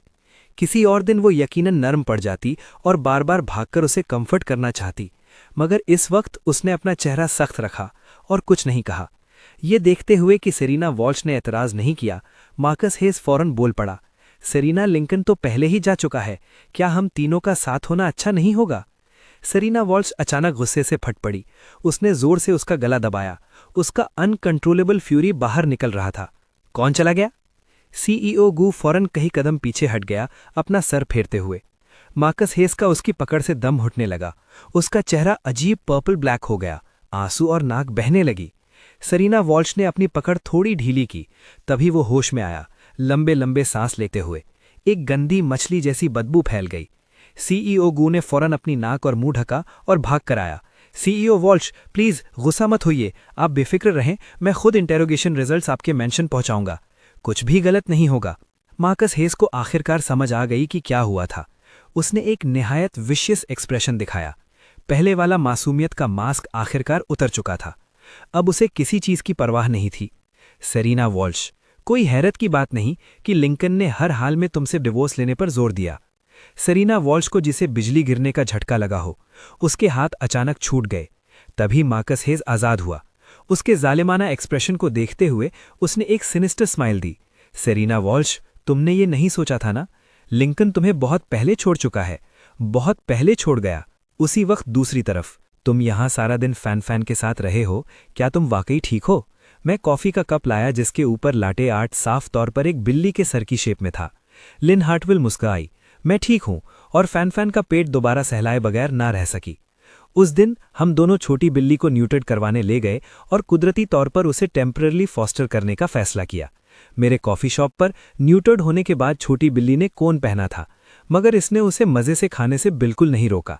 इसीलिए हमने इसका नाम फैन रखा। मजीद ये कि उस दिन से लिन हार्टविल मेरी शॉप पर मेरे साथ चिपकी रहती थी। हमारे खुलने से पहले ही दरवाजे के बाहर इंतजार करती और बंद होने पर ही मुश्किल से जाती। ये कॉफी शॉप लिन हार्टविल और फैन की वजह से बेहतर बिजनेस करने लगी। शुरू में सुकून की जिंदगी गुजारने का प्लान था, अब हर रोज मैं काम में डूबा रहता था। लिंकन, क्या तुम्हें अभी तक रहने की जगह नहीं मिली? मैंने सर हिलाया और आह भरी। जो जगहें मैंने देखी हैं वो सही नहीं लगी। इस वक्त मैं सिर्फ टेम्पररी शॉप पर ही रह सकता हूं। मैंने अंगड़ाई ली, अपने कंधे सहलाती हुई। मगर बेड पर सोना वाकई आरामदेह नहीं है और फैन सिर्फ मेरे पैरों में सिमट सकती है। लिन हार्टविल रुकी। लिंकन, दरअसल मेरी जगह काफी स्पेशियस है। अगर तुम्हें बुरा ना लगे तो तुम मेरे घर रह सकते हो। मैं मना करने वाला था। लिन, मुझे नहीं पता क्यों मेरे जहन में हमारी पहली मुलाकात का सीन आया। किसी वजह से मैंने अचानक अपना जवाब बदल दिया, ओके। लिन हार्टविल को जैसे यकीन ही नहीं हुआ। वाकई उसकी नर्म आंखों में खुशी की झलक थी। मेरा चेहरा सुर्ख हो गया। लिन हार्टविल मुस्कुराई, आज बंद करते ही चलते हैं, इंतजार करने की जरूरत नहीं। बोलने के बाद वो मेरी पैकिंग में मदद करने के लिए ऊपर जाने वाली थी। बंद होने में अभी 2 घंटे बाकी हैं। जब पैकिंग हो जाएगी हम फौरन वहां चले जाएंगे। उसे ऐसे देखकर मैं हंसी रोक न सका। फैन का सामान मूव करने में वक्त लगेगा। वो सीढ़ियों पर खड़ी हुई, मुड़ी और आग झपकी। उसे मूव करने की जरूरत नहीं, मैंने पहले ही सब प्रिपेयर कर लिया है। मैं वहां स्टंट खड़ा रह गया। मुझे ऐसा क्यों महसूस हुआ, ये औरत काफी वक्त से इसकी प्लॉटिंग कर रही थी। उसी वक्त वॉल्श मैंशन में सीईओ गू ने एहतियात और इज्जत के साथ सेरीना वॉल्श और ओल्ड मिसेस वॉल्श के सामने इंटेरोगेशन रिपोर्ट और वीडियो पेश की। वॉल्श ने वीडियो में ब्लैक और व्हाइट टेक्स्ट साफ देखा। वो तकरीबन बेहोश होने वाली थी। सेरेना वॉल्श ने ब्लैक टेक्स्ट को घूर कर देखा। उसका हाथ रिपोर्ट को इतनी जोर से पकड़े हुए था कि उसकी नकल सफेद पड़ गई थी। 19 की रात को मार्कस हेज ने खुद उसे ड्रग देने का एतराफ़ किया और यहां तक कि सीईओ वॉल्श को प्रेग्नेंट करने के लिए ऐसी ड्रग्स इस्तेमाल की जिसने उसकी बॉडी को शदीद नुकसान पहुंचाया। सेरेना वॉल्श ने एक ठंडी हंसी हंसी और रिपोर्ट को आराम से गिरने दिया। जैसे ही सीईओ गू ने यह देखा, वो तेजी से आगे बढ़े। CEO Walsh, madam please rest assured रहें, मैं इस वेज को जरूर सही से हैंडल करूंगा, बिल्कुल उसे दोबारा वॉल्श फैमिली से कोई ताल्लुक नहीं रखने दूंगा। सेरेना वॉल्श के होठों पर एक मुस्कुराहट आई, उसकी खून जैसी लाल आंखें मर्डरस इंटेंट से भरी थीं। अपने आप को तकलीफ देने की जरूरत नहीं है सीईओ गू, मैं इस वेज को खुद हैंडल करूंगी। एक काली स्पोर्ट्स कार खाली सड़कों से तेजी से गुजरी। ड्राइवर की सीट पर बैठी औरत का चेहरा शैडो में खोया हुआ था, उसके एक्सप्रेशन पढ़ना नामुमकिन था। लिंकन, वो गुनगुनाई। उसका दिल रिग्रेट और रिमोर्स से भरा था। उसके बराबर में रखा फोन अचानक बज उठा। उसने कार रोकी, स्क्रीन स्वाइप की और जवाब दिया। ओल्ड मिसेस वॉल्श की आवाज फौरन गूंजी। सिरेना, क्या तुमने अभी तक लिंकन को ढूंढ लिया है? उसने क्या कहा? क्या वो हमें माफ कर देगा? सिरेना वॉल्श ने जल्दी से ओल्ड मिसेस वॉल्श को तसल्ली दी। लिंकन बहुत काइंड है और मुझसे बहुत प्यार करता है, वो मुझे जरूर माफ कर देगा। ओल्ड मिसेस वॉल्श का रोना और शदीद हो गया। मैं 1000 बार गलत थी। मैंने उस वक्त उस पुअर बॉय को थप्पड़ तक मारा था। अब वो मुझसे नफरत करता होगा। सिरेना वॉल्श के जज्बात उलझे हुए थे। वो सिर्फ उन्हें तसल्ली दे सकी। ग्रैंडमदर, मैं अब आपको कॉल नहीं करूंगी, प्लीज पहले रेस्ट करें। पहली बार उसने डायरेक्टली फोन काट दिया। ओल्ड मिसेस वॉल्श के रोने की आवाज बंद कर दी। लिंकन, तुम मुझे ब्लेम नहीं करोगे ना? सिरेना वॉल्श की हाल ही की हरकतें उसके दिमाग में बार बार घूमने लगी। वो अपने आप को थप्पड़ मारने से ना रोक सकी।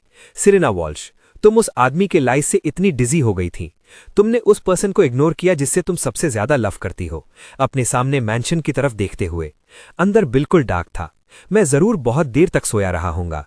सिरेना वॉल्श कार से बाहर निकली, दरवाजे पर काफी देर खड़ी रही। एंटर होने की हिम्मत नहीं हुई। किसने सोचा होगा बिजनेस वर्ल्ड की कभी कमांडिंग रहने वाली सीईओ वॉल्श इतनी फ्लस्टर्ड हो सकती है? लिंकन, तुम मुझे ब्लेम नहीं करोगे, तुम मुझे समझ जाओगे, है ना? वो गुनगुनाई, लेकिन फिर भी खुद को ना रोक सकी। उन 2 सेंटेंसेस के बारे में सोचते हुए जो मार्कस हेज ने कहे थे। सिरेना वॉल्श के दिल में पैनिक बढ़ता गया। लिंकन मुझसे बहुत प्यार करता है, वो मुझे जरूर माफ कर देगा। उसकी आवाज धीरी और धीरी होती गई।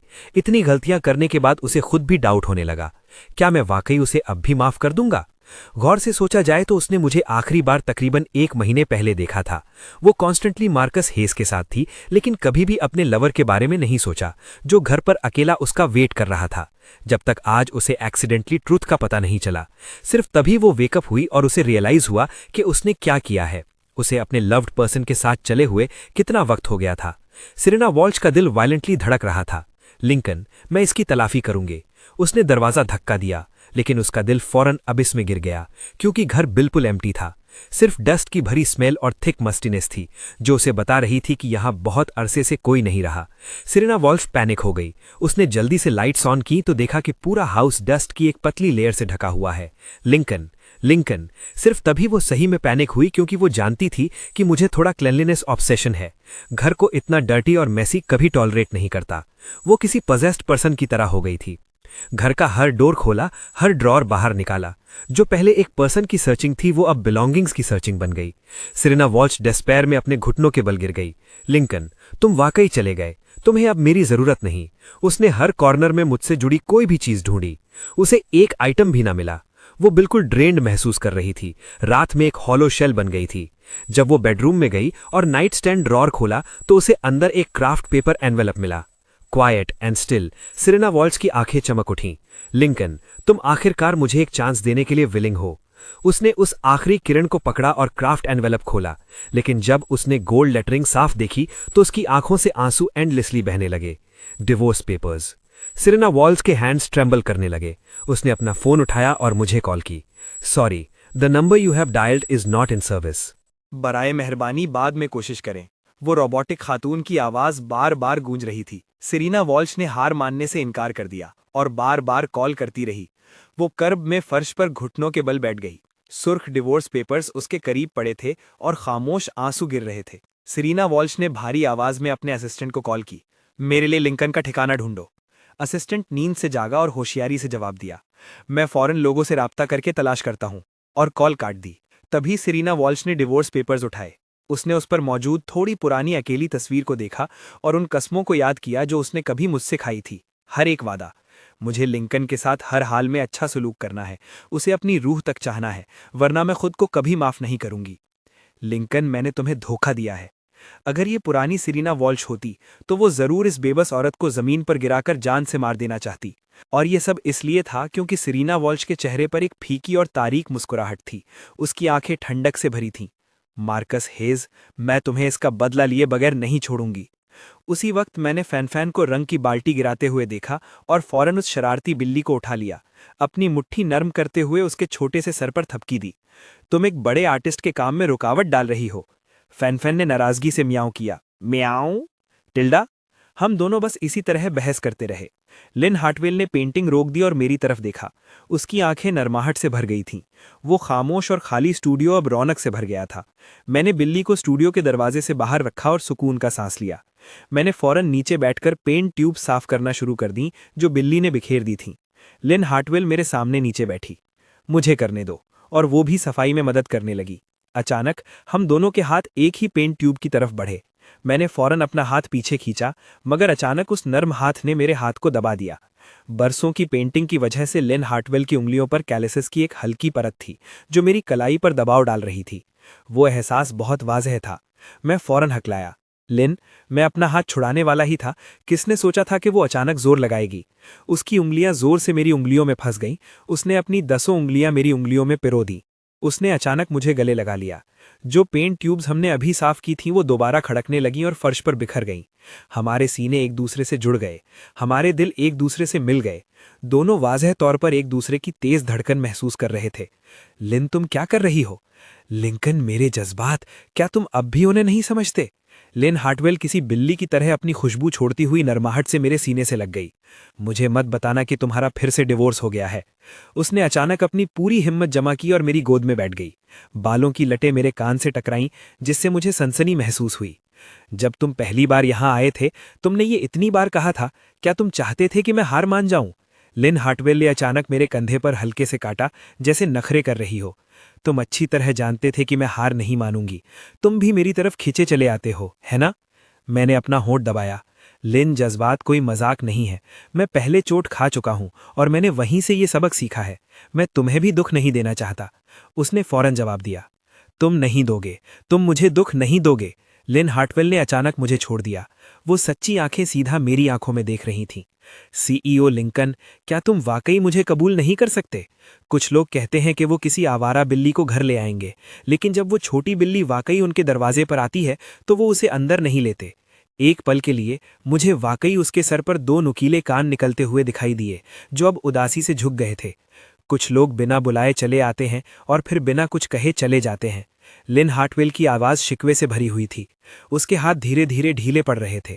मुझे यकीन है कि कल तक चाहे कुछ भी हो जाए तुम चले जाओगे। अगर मैं तुम्हें ढूंढने कॉफ़ी शॉप भी आऊं तो तुम ऐसे दिखावा करोगे जैसे तुमने मुझे देखा ही नहीं। मुझे ऐसे देखोगे जैसे मैं इनविजिबल हूं। उसकी आवाज़ मजीद धीमी हो गई। ये कहने के बाद उसने मुझे पीछे ढकेलना शुरू कर दिया। बस ये समझना कि मैं मजाक कर रही थी। अब से हम फिर भी। मैं मुस्कुराया। मैं तुम्हें कबूल क्यों नहीं करूंगा? मैं करूंगा। लिन हार्टवेल हक्का बक्का रह गई। उसने मुझे खुलकर मुस्कुराते देखा और मैंने किसी बिल्ली के बच्चे को तसल्ली देने की तरह उसका हाथ मजबूती से पकड़ लिया और नरमाहट से उसकी पीठ सहलाई। जब तुम मेरे दरवाजे पर आ ही नहीं हो तो मैं अपनी बात से पीछे नहीं हट सकता। लिन हार्टवेल ने गहराई से मेरी तरफ देखा और खुद आगे बढ़कर मेरे होठों को चूम लिया। होठ और दांत एक दूसरे में मिल गए। वो मदहोशी में बड़बड़ाई। तो तुम इस बिल्ली के बच्चे को अकेला नहीं छोड़ोगे और ना ही अपना घर वापस लोगे? मैंने भारी सांस ली और बदले में उसे चूमते हुए कहा, कभी नहीं। दांत होठों को रगड़ रहे थे जैसे मैं अपना निशान छोड़ रहा हूं। उसी वक्त वॉल्श मेंशन में मार्कस हेज फर्श पर घुटनों के बल बैठा था। उसके दोनों गाल सूजे हुए थे और ताज़ा खून से भरे थे। 2 बॉडीगार्ड्स उसके पहले से सूजे हुए चेहरे पर बार बार वार कर रहे थे। बिना रुके ओल्ड मिसेस वॉल्श अब भी मुतमईन नहीं थीं और गुस्से में चिल्ला रही थीं।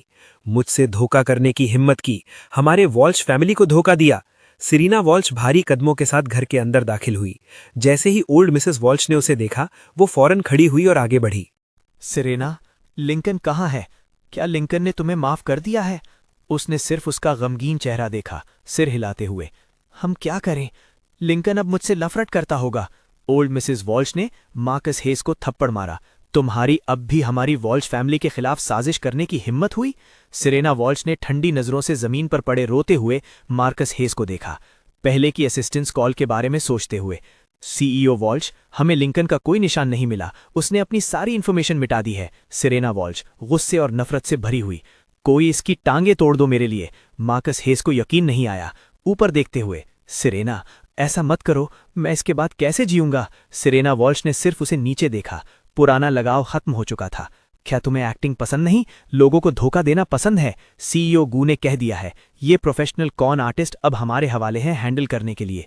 उसने ठंडे लहजे में हुक्म दिया, इसे नीचे घसीट कर ले जाओ, इसे दिखाओ कि जमीन पर जहन्नुम का क्या मतलब होता है। उसके दिल का दर्द कब का सुन्न हो चुका था। अब वो सिर्फ मुझे ढूंढने और माफी मांगने की कोशिश कर सकती थी। जो कुछ भी मैंने तुम्हें पहले इन्वेस्टिगेट करने को कहा था वो सब अच्छी तरह चेक कर लिया गया है। सारी वीडियोज इस यूएसबी ड्राइव में हैं।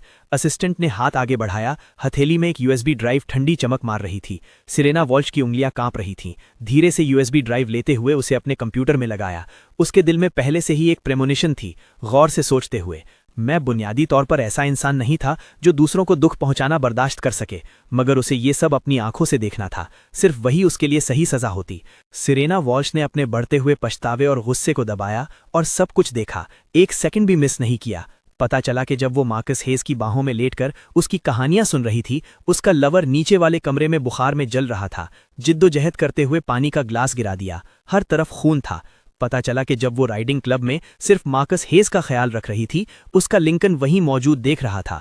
जब वो एक कॉल लेने के लिए दूर गई तो मार्कस हेज ने उसे इस तरह उकसाया, यहां तक कि जब घोड़े टकराए और वो मिट्टी पर गिर गया, उसने उसे एक बार भी नहीं देखा, सिर्फ मार्कस हेज को लेकर चली गई।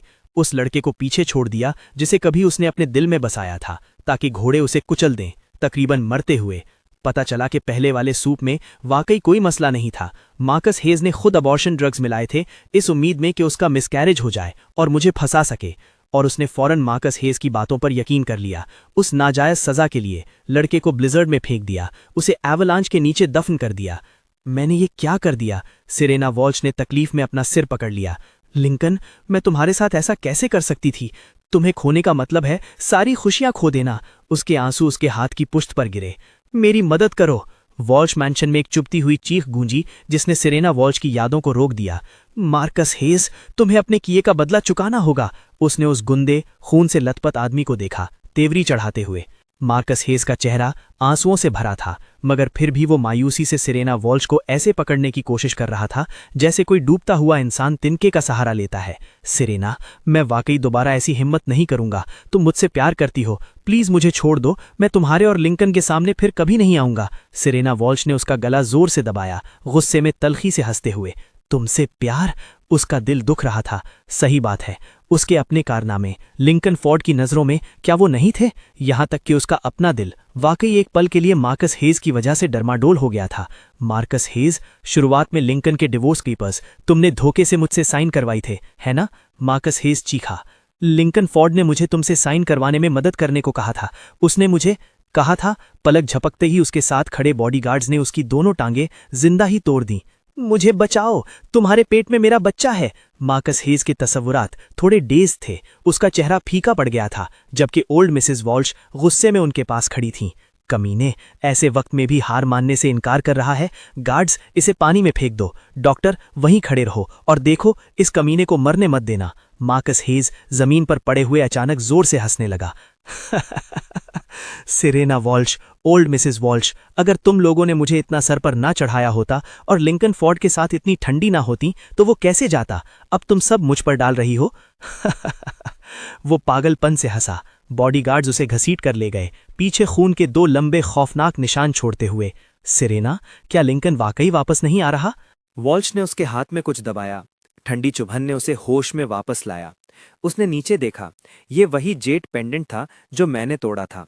फिर किसी ने हर एक टुकड़ा उठा लिया था, गोल्ड थ्रेड से जोड़ा गया था, उसकी असली शक्ल में वापस लाया गया था। मैंने हर जगह लोगों से पूछा था, लिंकन लगता है वहां रह रहा है जहां वो गलत थी। मैं खुद उससे माफी मांगूंगी। सिरेना वॉल्श ने उसकी तरफ देखा। ओल्ड मिसेस वॉल्श, जिन्हें हमेशा पैम्पर्ड रखा गया था, ऐसा लग रहा था कि बस एक पल में बहुत बूढ़ी हो गई हैं। ग्रैंडमदर, मैं करूंगी। उसने ठंडे जेट को अपनी हथेली में जोर से पकड़ा। मैं लिंकन को घर वापस लाऊंगी। दूसरी तरफ लिन हार्टवेल मेरे साथ सुपरमार्केट में एक शॉपिंग कार्ट ढकेल रही थी। लिंकन, आज रात डिनर में तुम क्या चाहते हो? मैं मुस्कुराया और कुछ डिशेस के नाम बताए। लिन हार्टवेल हर एक पर राजी हो गई। उसकी आंखों में मुस्कुराहट भर गई। उसने हमारे जुड़े हुए हाथों पर अपनी पकड़ मजबूत कर ली। हम दोनों सुपरमार्केट के एंट्रेंस से बाहर आए। हमारा सामान बहुत सारा था। मैंने हमारे जुड़े हुए हाथ हिलाए। मैं पहले शॉप पर रुकना चाहता हूँ। कल के लिए कॉफ़ी बीन्स तैयार करने हैं। ग्रेट आर्टिस्ट, क्या तुम मेरे साथ आना चाहती हो? लिन हार्टवेल ने मेरे गाल पर किस किया। बिल्कुल। हम दोनों का एक साथ ये प्यारा मंजर किसी और की आंखों में पूरी तरह गिर गया। सिरेना वॉल्च अचानक आगे बढ़ी, मुझे जोर से अपनी तरफ खींचते हुए। Lincoln Ford. उसने जलन में मेरे गाल पर किस किया। तुम ऐसा कैसे कर सकते हो? तुमने किसी और औरत को खुद को छूने कैसे दिया? लिंकन, तुम मेरे साथ ऐसा कैसे कर सकते हो? सिरेना वॉल्च की आंखें ब्लड शॉट थीं। उसका दिल ऐसा लग रहा था जैसे टुकड़ों में कट रहा हो। एगनाइजिंग। क्या तुम जानते हो कि तुम्हें उसे किस करते देखकर मुझे कितना दर्द हुआ? वो एक पागल औरत की तरह मुझसे लिपट गई। चाहे मैंने कितनी भी कोशिश की, उसने नहीं छोड़ा।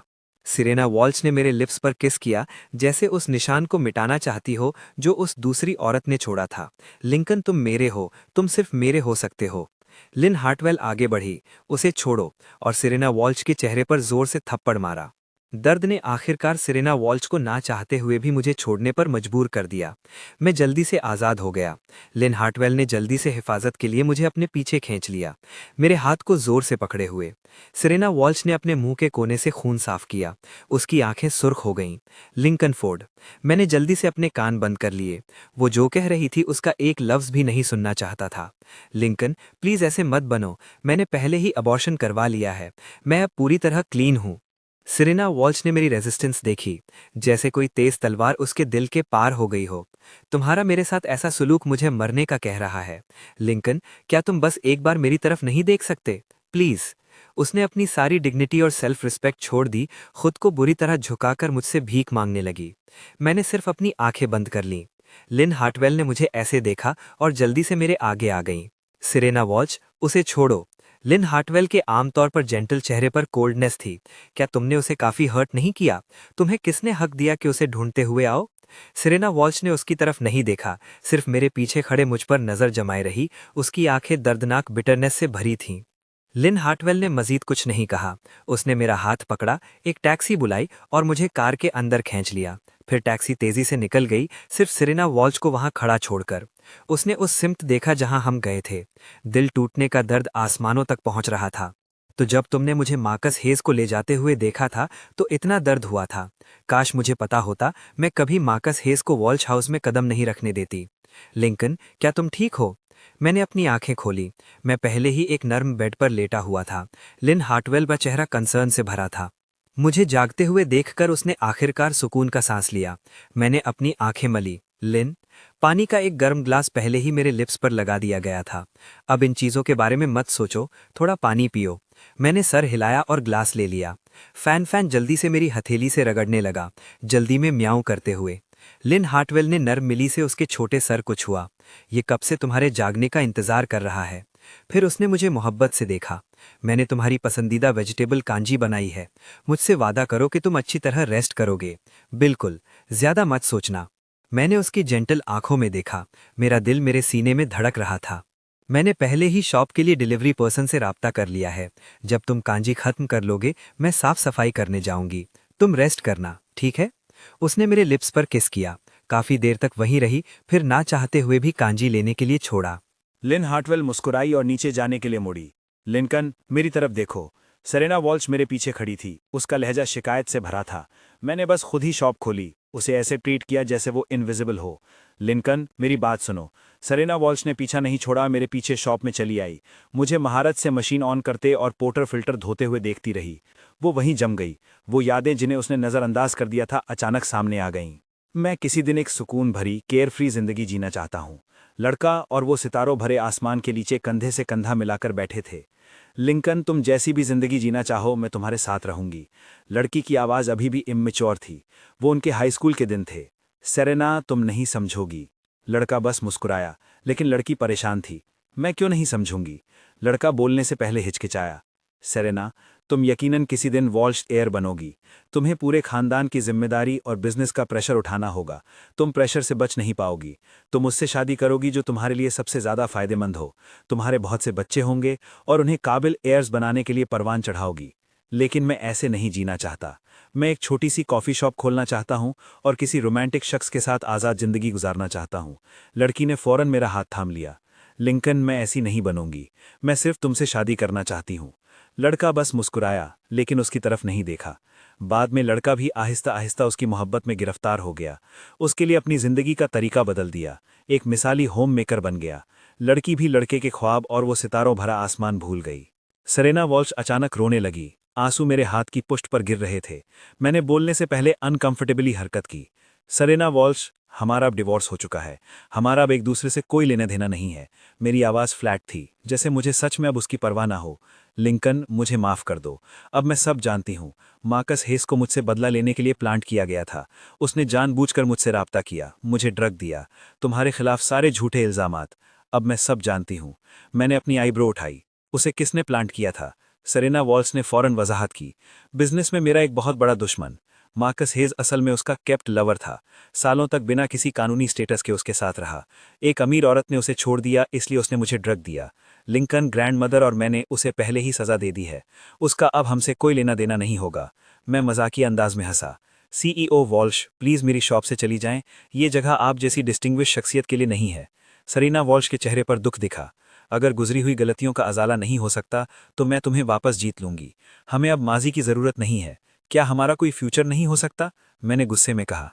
सेरेना वॉल्श, क्या तुम अनरीजनेबल होना बंद कर सकती हो? लेकिन मैंने जो भी कहा, सेरेना वॉल्श अपने इरादे से नहीं हटी। उसने सच में मेरा पीछा करना शुरू कर दिया। दूसरे दिन जैसे ही मैंने शॉप खोली, वो रोजेस का गुलदस्ता लिए खड़ी थी जो अभी भी शबनम से गीले थे। बिना बुलाए शॉप के अंदर चली आई। सेरेना वॉल्श, मेरी शॉप को इनकी ज़रूरत नहीं है। लेकिन उसने बस आराम से उन्हें कॉफ़ी काउंटर पर रख दिया। लिंकन, मैं तुम्हारे अपने हाथों से बनी पुडिंग खाना चाहती हूँ। बोलने के बाद उसने एक ब्लैक कार्ड निकाला। मैं 50 सर्विंग्स खरीदूंगी। मैं एक ज़बरदस्ती की मुस्कुराहट के साथ दीवार से टेक लगाकर खड़ा हो गया।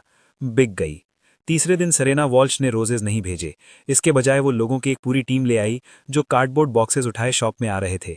मैंने फौरन दरवाज़ा रोका। क्या तुम ये क्या कर रही हो? सेरेना वॉल्श जल्दी से आगे बढ़ी। लिंकन, मैं बस तुम्हारी एस्प्रेसो मशीन को एक बेहतर मशीन से बदलना चाहती हूँ। मेरा चेहरा सपाट था। ज़रूरत नहीं है। अपने लोगों को लो और यहाँ से जाओ। बस इसी तरह। बार बार सेरेना वॉल्श हर रोज़ वक्त पर मेरी शॉप के दरवाजे पर हाजिर हो जाती थी। मुझे शॉप खोलते हुए देखती, मेरे बंद करने का इंतज़ार करती, खामोशी से करीब ही रहती।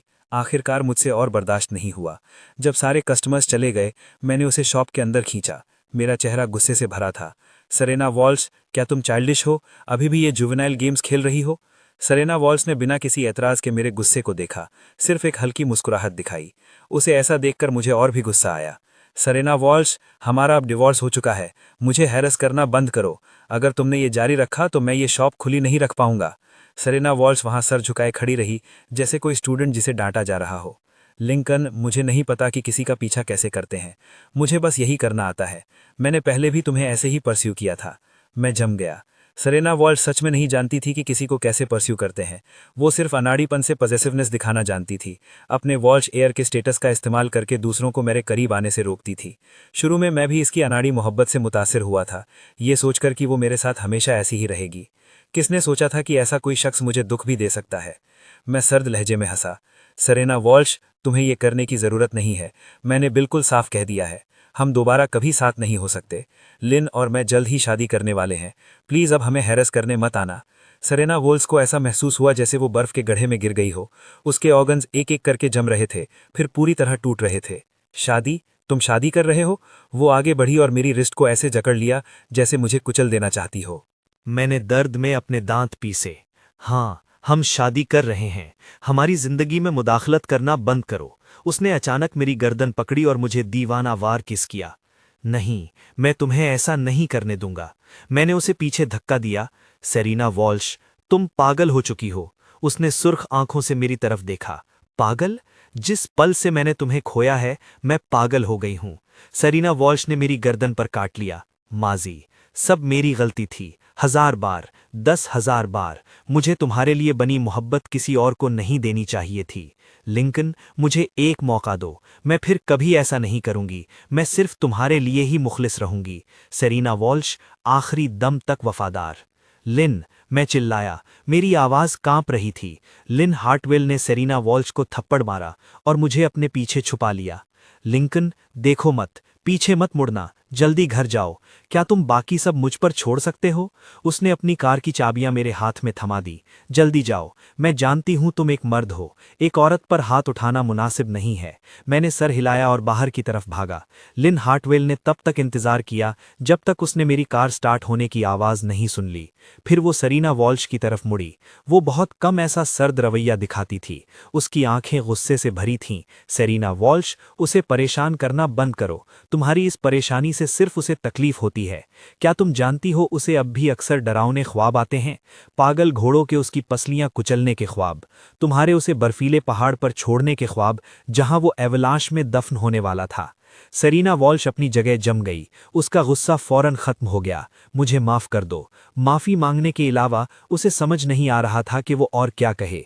लिन हार्टवेल ने अचानक उसे थप्पड़ मारा। अगर तुम्हें वाकई पछतावा है तो उसे जाने दो। सेरीना वॉल्श थप्पड़ खाकर एक तरफ गिर गई। उसके मुंह के कोने से खून निकल रहा था, लेकिन उसने पलटकर हमला नहीं किया। वो बस वहां खामोश खड़ी रही। उसका मुंह अब भी माफी मांग रहा था। लिन हार्टवेल ने उसे इस हाल में देखकर मजीद कुछ नहीं कहा। वो बस मुड़ी और चली गई। ये नहीं जानती थी कि वो कब तक दुकान में खड़ी रही। सेरीना वॉल्श आखिरकार होश में आई।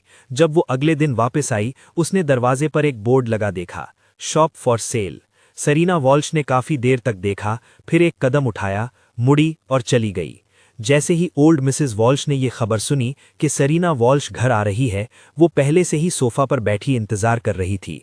लिंकन कहाँ है? उसने जल्दी से अपने पीछे देखा, वहां कोई नहीं था। ग्रैंडमदर, वो अब वापस नहीं आ रहा।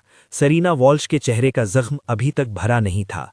ओल्ड मिसेस वॉल्श ने फौरन परेशानी महसूस की। ग्रैंडमदर, मैं ये आपको वापस कर रही हूँ। उसने अपना हाथ आगे बढ़ाया। उसकी हथेली में अभी भी वो जेड पेंडेंट था जो सोने के धागे से मरम्मत किया गया था। लिंकन को इसकी जरूरत नहीं है। ओल्ड मिसेस वॉल्श सुन्न होकर खड़ी रही, अपना सीना पीटते हुए और पांव पटकते हुए। ये सब उस दरिंदे मार्कस हेज की वजह से हुआ है। मेरे पोते दामाद को उसने यूं ही भगा दिया। सेरीना वॉल्श ने कुछ नहीं कहा। वो सिर्फ ओल्ड मिसेस वॉल्श की गालियां सुनती रहीं। वो दरिंदा पागल हो गया है। वो कमरे को गंदा करने से भी खुद को नहीं रोक सकता। मैंने किसी के जरिए उसे सीधा सीईओ गियू के पास भेज दिया। उसे देखकर मुझे घिन आती है, मगर उस कमीने ने मुझे जगा दिया है। ओल्ड मिसेस वॉल्श ने जल्दी से उसे पकड़ा और सेरीना वॉल्श के कान में सरगोशी की। सेरीना बेटी, क्या तुम्हें लगता है कि तुम लिंकन को कोई दवा दे सकती हो? अगर तुम उसके बच्चे से प्रेग्नेंट हो जाओ तो वो भाग नहीं पाएगा। जैसे ही सेरीना वॉल्श ने ये सुना, उसने जल्दी से अपना सर ना में हिला दिया। ग्रैंडमदर, हम ऐसा नहीं कर सकते। लिंकन कभी इतनी जल्दी बच्चा नहीं चाहता था।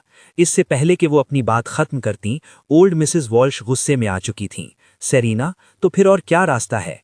क्या मैं तुम्हें किसी और से शादी करने दूं? क्या तुम ये बर्दाश्त कर सकती हो? सिर्फ यही एक रास्ता है। पहले उसके साथ एक बच्चा करो। लिंकन फितरतन नर्म दिल है। हम आजिज़ी दिखाएंगे और उसकी खिदमत करेंगे और तुम्हारा एक बच्चा होगा। मुझे बताओ, क्या वो फिर भी तुम्हें छोड़ सकेगा? सेरीना वॉल्श के चेहरे का रंग गहरा हो गया। ग्रैंडमदर, ठीक है।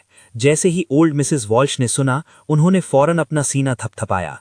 ये मुझ पर छोड़ दो। जब वक्त आएगा, तुम्हें बस लिंकन से मिलने जाना होगा। ये कहकर कई दिनों तक मुसलसल सेरीना वॉल्श फैसला नहीं कर सकी जब तक ओल्ड मिसेस वॉल्श ने खुद उसे दवा और एक कागज का टुकड़ा नहीं थमा दिया, उन्हें उसके हाथों में दबाते हुए। सेरीना, इस पर लिंकन का एड्रेस है जो मैंने हर जगह लोगों से ढूंढवाया है। क्या तुम जानती हो इसमें कितनी मेहनत लगी है? सेरीना वॉल्श ने खोई हुई हालत में कागज खोला। लिंकन, सच में मैं दूसरे सिटी चला गया था। उसका दिल फिर से दुखने लगा। क्या वो सच में इतनी रिपल्सिव थी? उसने उसे फिर से देखने के बजाय अपनी शॉप बेचना और नए सिटी जाना बेहतर समझा। क्या वो लिन हार्टवेल वाकई इतनी वंडरफुल थी? उसने मेडिसिन ट्यूब को जोर से पकड़ा। ग्रैंडमदर, मैं अभी लिंकन को ढूंढने जाऊंगी। ओल्ड मिसेस वॉल्श बहुत खुश हुई। सेरीना, तुम यकीनन अब भी उसके दिल में हो। 20 साल से ज्यादा के फीलिंग्स, क्या वो वाकई सब कुछ ऐसे ही छोड़ सकता है? उन्होंने सेरीना वॉल्श को दरवाजे की तरफ धकेला। मैंने हुशी के लिए पहले ही एक प्राइवेट प्लेन अरेंज कर दिया है। जल्दी जाओ, उसे ढूंढो। प्लेन में बैठने के बाद भी सरीना वॉल्स को सब अनरियल लग रहा था।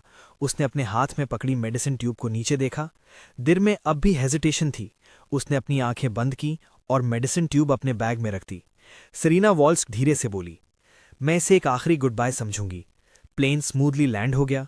वो काफी देर तक हिचकिचाती रहीं, फिर आखिरकार पेपर पर लिखे नंबर पर कॉल की। Hello hello.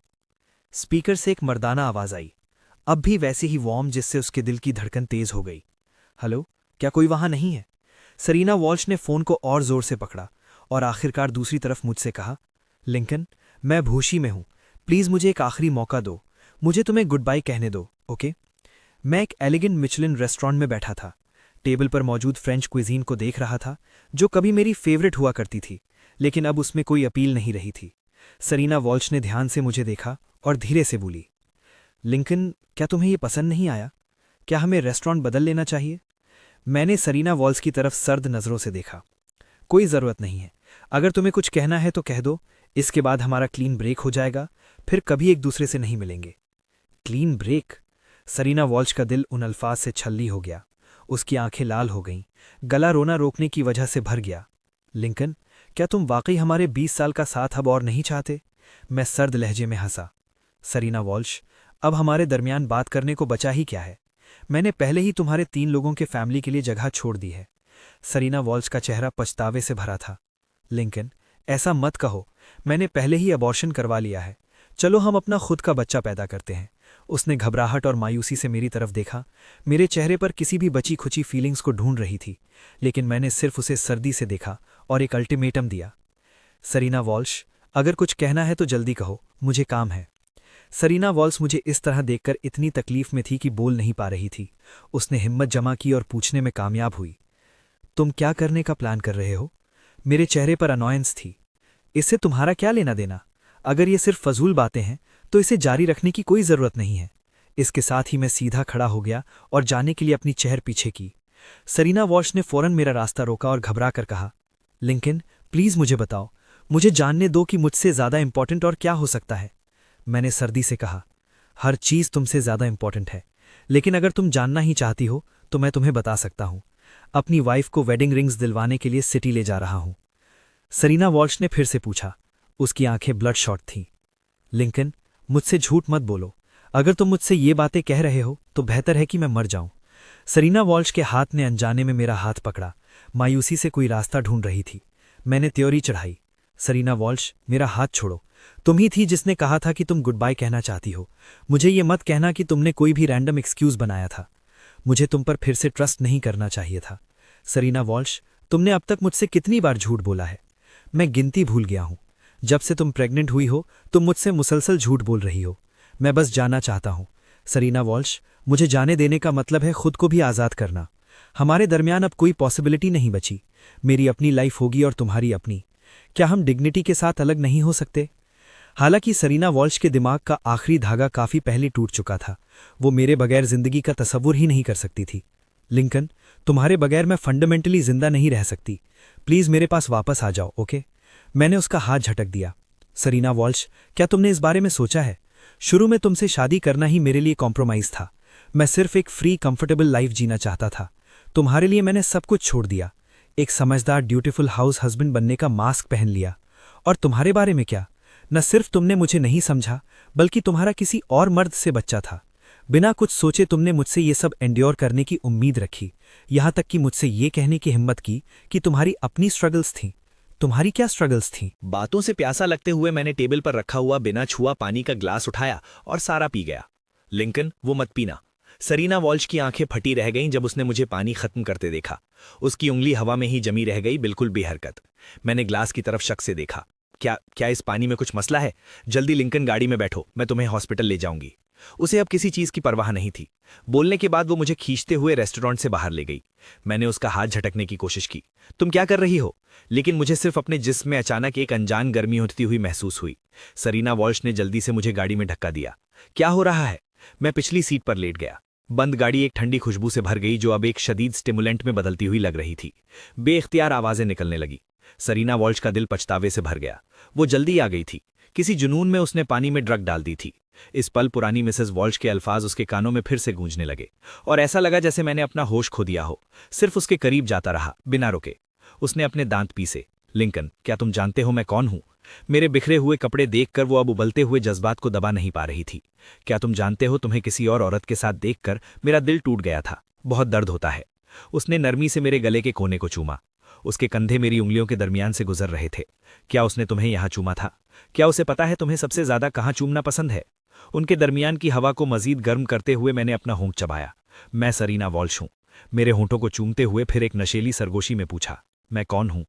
हैरत अंगेज तौर पर, हालांकि मैं ड्रग के असर में होश खो चुका था, मैंने अचानक उसे पीछे धक्का दे दिया। तुम लिन नहीं हो, तुम कौन हो? सरीना वॉल्श ने फौरन मुझे छोड़ दिया। उसकी आंखों में अब भी कुर्बत के निशान थे। लिंकन, क्या तुम सच में मुझे नहीं पहचानते? मैं सरीना हूं। मैं सरीना वॉल्श हूं जिसे तुम सबसे ज्यादा प्यार करते थे। मैं बड़बड़ाया। सरीना वॉल्श लिन को नहीं जानती। मेरी लिन कहाँ है? सरीना वॉल्श वहां जमी रह गई। उसे आखिरकार समझ आ गया कि दिल टूटना कैसा होता है। अगर पहले वो खुद को धोखा दे सकती थी, खुद से कह सकती थी कि मैं सिर्फ आर्जी तौर पर नाराज था, जानबूझकर उसे उकसा रहा था कि मैं उसे प्यार करना छोड़कर किसी और से प्यार नहीं कर सकता था। ताहम उसके सामने की सूरत हाल ने साफ बता दिया कि मैं काफी वक्त से उसके दिल के लिए अहम नहीं रहा था। वो शख्स जिसे मैं सबसे ज्यादा प्यार करता था, अब यकीनन वो नहीं थी। सरीना वॉल्श तलखी से मुस्कुराई और वापस ड्राइवर्स सीट पर बैठ गई। लिंकन, मैंने पहले तुम्हें बहुत बुरी तरह दुख दिया था। मेरी अब फिर से तुम्हें दुख देने की हिम्मत कैसे हुई? सरीना वॉल्श ने रियर व्यू मिलर में उस आदमी को देखा जिसे वो सबसे ज्यादा चाहती थी। वो जानती थी कि ये वक्त सच में अलविदा का है। लिंकन, जब तक तुम खुश हो इससे फर्क नहीं पड़ता कि तुम्हारे साथ वाला शख्स मैं नहीं हूं। गाड़ी तेजी से हॉस्पिटल की तरफ चलने लगी। लिंकन, अगर आज से 10 साल बाद मैं तुम्हारे साथ अच्छा सलूक ना करूं तो प्लीज मुझे छोड़ देना, मुझे कभी माफ मत करना। किसी वजह से उसे अचानक ये लाइन याद आई। 16 साल की सरीना वॉल्श ने कभी एक एक लफ्ज करके संजीदगी से अपने आप को एक खत में लिखा था। अगर उस वक्त की सरीना को पता होता कि 26 साल की सरीना वॉल्श एक बाहर वाले की वजह से मुझे इस हद तक अजियत देगी, यहां तक कि मुझे ड्रग देगी, मेरी जिंदगी छीनने की नाउम्मीद कोशिश करेगी, तो वो यकीनन अपने मौजूदा अक्स को मार देती। उसकी आंखों के कोने आंसुओं से भर गए। लिंकन, मुझसे वादा करो, मुझे कभी माफ मत करना। सरीना वॉल्श मुझे इमरजेंसी रूम ले आई जब ड्रग ने असर दिखाया। फिर उसने अपना फोन इस्तेमाल करके लिन हार्टवेल को कॉल किया। लिन हार्टवेल को दीवानगी में भागते हुए आते देखा। वो आखिरकार चली गई, मुझ पर एक आखिरी गहरी नजर डालते हुए। उसने अलविदा कहा। बाद में मैं एक पहाड़ी की चोटी पर खड़ा था। मेरे बाल पसीने से भीगे हुए थे। लिन, मुझे यहाँ का ओशियन बहुत पसंद है। लिन हार्टवेल मेरी तरफ देखकर मुस्कुराई। माउंटेन बाइक लेते हुए मैंने उसे पकड़ाई। मैंने उसे गले लगाया और स्केचबुक की तरफ इशारा किया। लिन, चलो ग्रीस चलते हैं। लिन, तुमने जो ओशियन की पेंटिंग बनाई है वो थोड़ी अकेली लग रही है। तुमने कहा था कि तुम्हें अकेलेपन से सबसे ज्यादा नफरत है, इसलिए मैं तुम्हारे साथ वहां एक बार फिर जाना चाहता हूं। मेरी आंखें चमक उठी। लिन हार्टवेल ने उस काम को देखा जो उसने पेंट किया था, फिर मेरी तरफ देखा और खुद को मेरे गाल पर चूमने से ना रोक सकी और कहा, हाँ, अगर तुम मेरे साथ हो तो ये ओशियन यकीनन अपनी असली वाइटैलिटी वापस ले आएगा। और बिल्कुल ऐसा ही हुआ। मैंने सूरज की रोशनी का इस्तकबाल करने के लिए अपनी बाहें फैला दी। क्लिफ के नीचे ओशियन ने अपनी पुरानी खामोशी छोड़ दी और लहरों के साथ चमकने लगा। लिन, अब से हम साथ मिलकर ओशियन देखेंगे, इस दुनिया का हर ओशियन देखेंगे। उसे थामे हुए मेरी आंखें उम्मीद से भरी थीं। उसने इसे बिल्कुल मजाक नहीं समझा, बल्कि संजीदगी से जवाब दिया, हाँ, फिर मैं सारे ओशियंस पेंट करूंगी, और तुम्हें और मुझे और फन को, हम सबको समुद्र के किनारे। उसने नरमी से मेरे मुंह के कोने को चूमा, जैसे किसी न बदलने वाले वादे पर मोहर लगा रही हो। हर ओशियन देखने और हमेशा हमेशा के लिए साथ रहने का एक कॉल।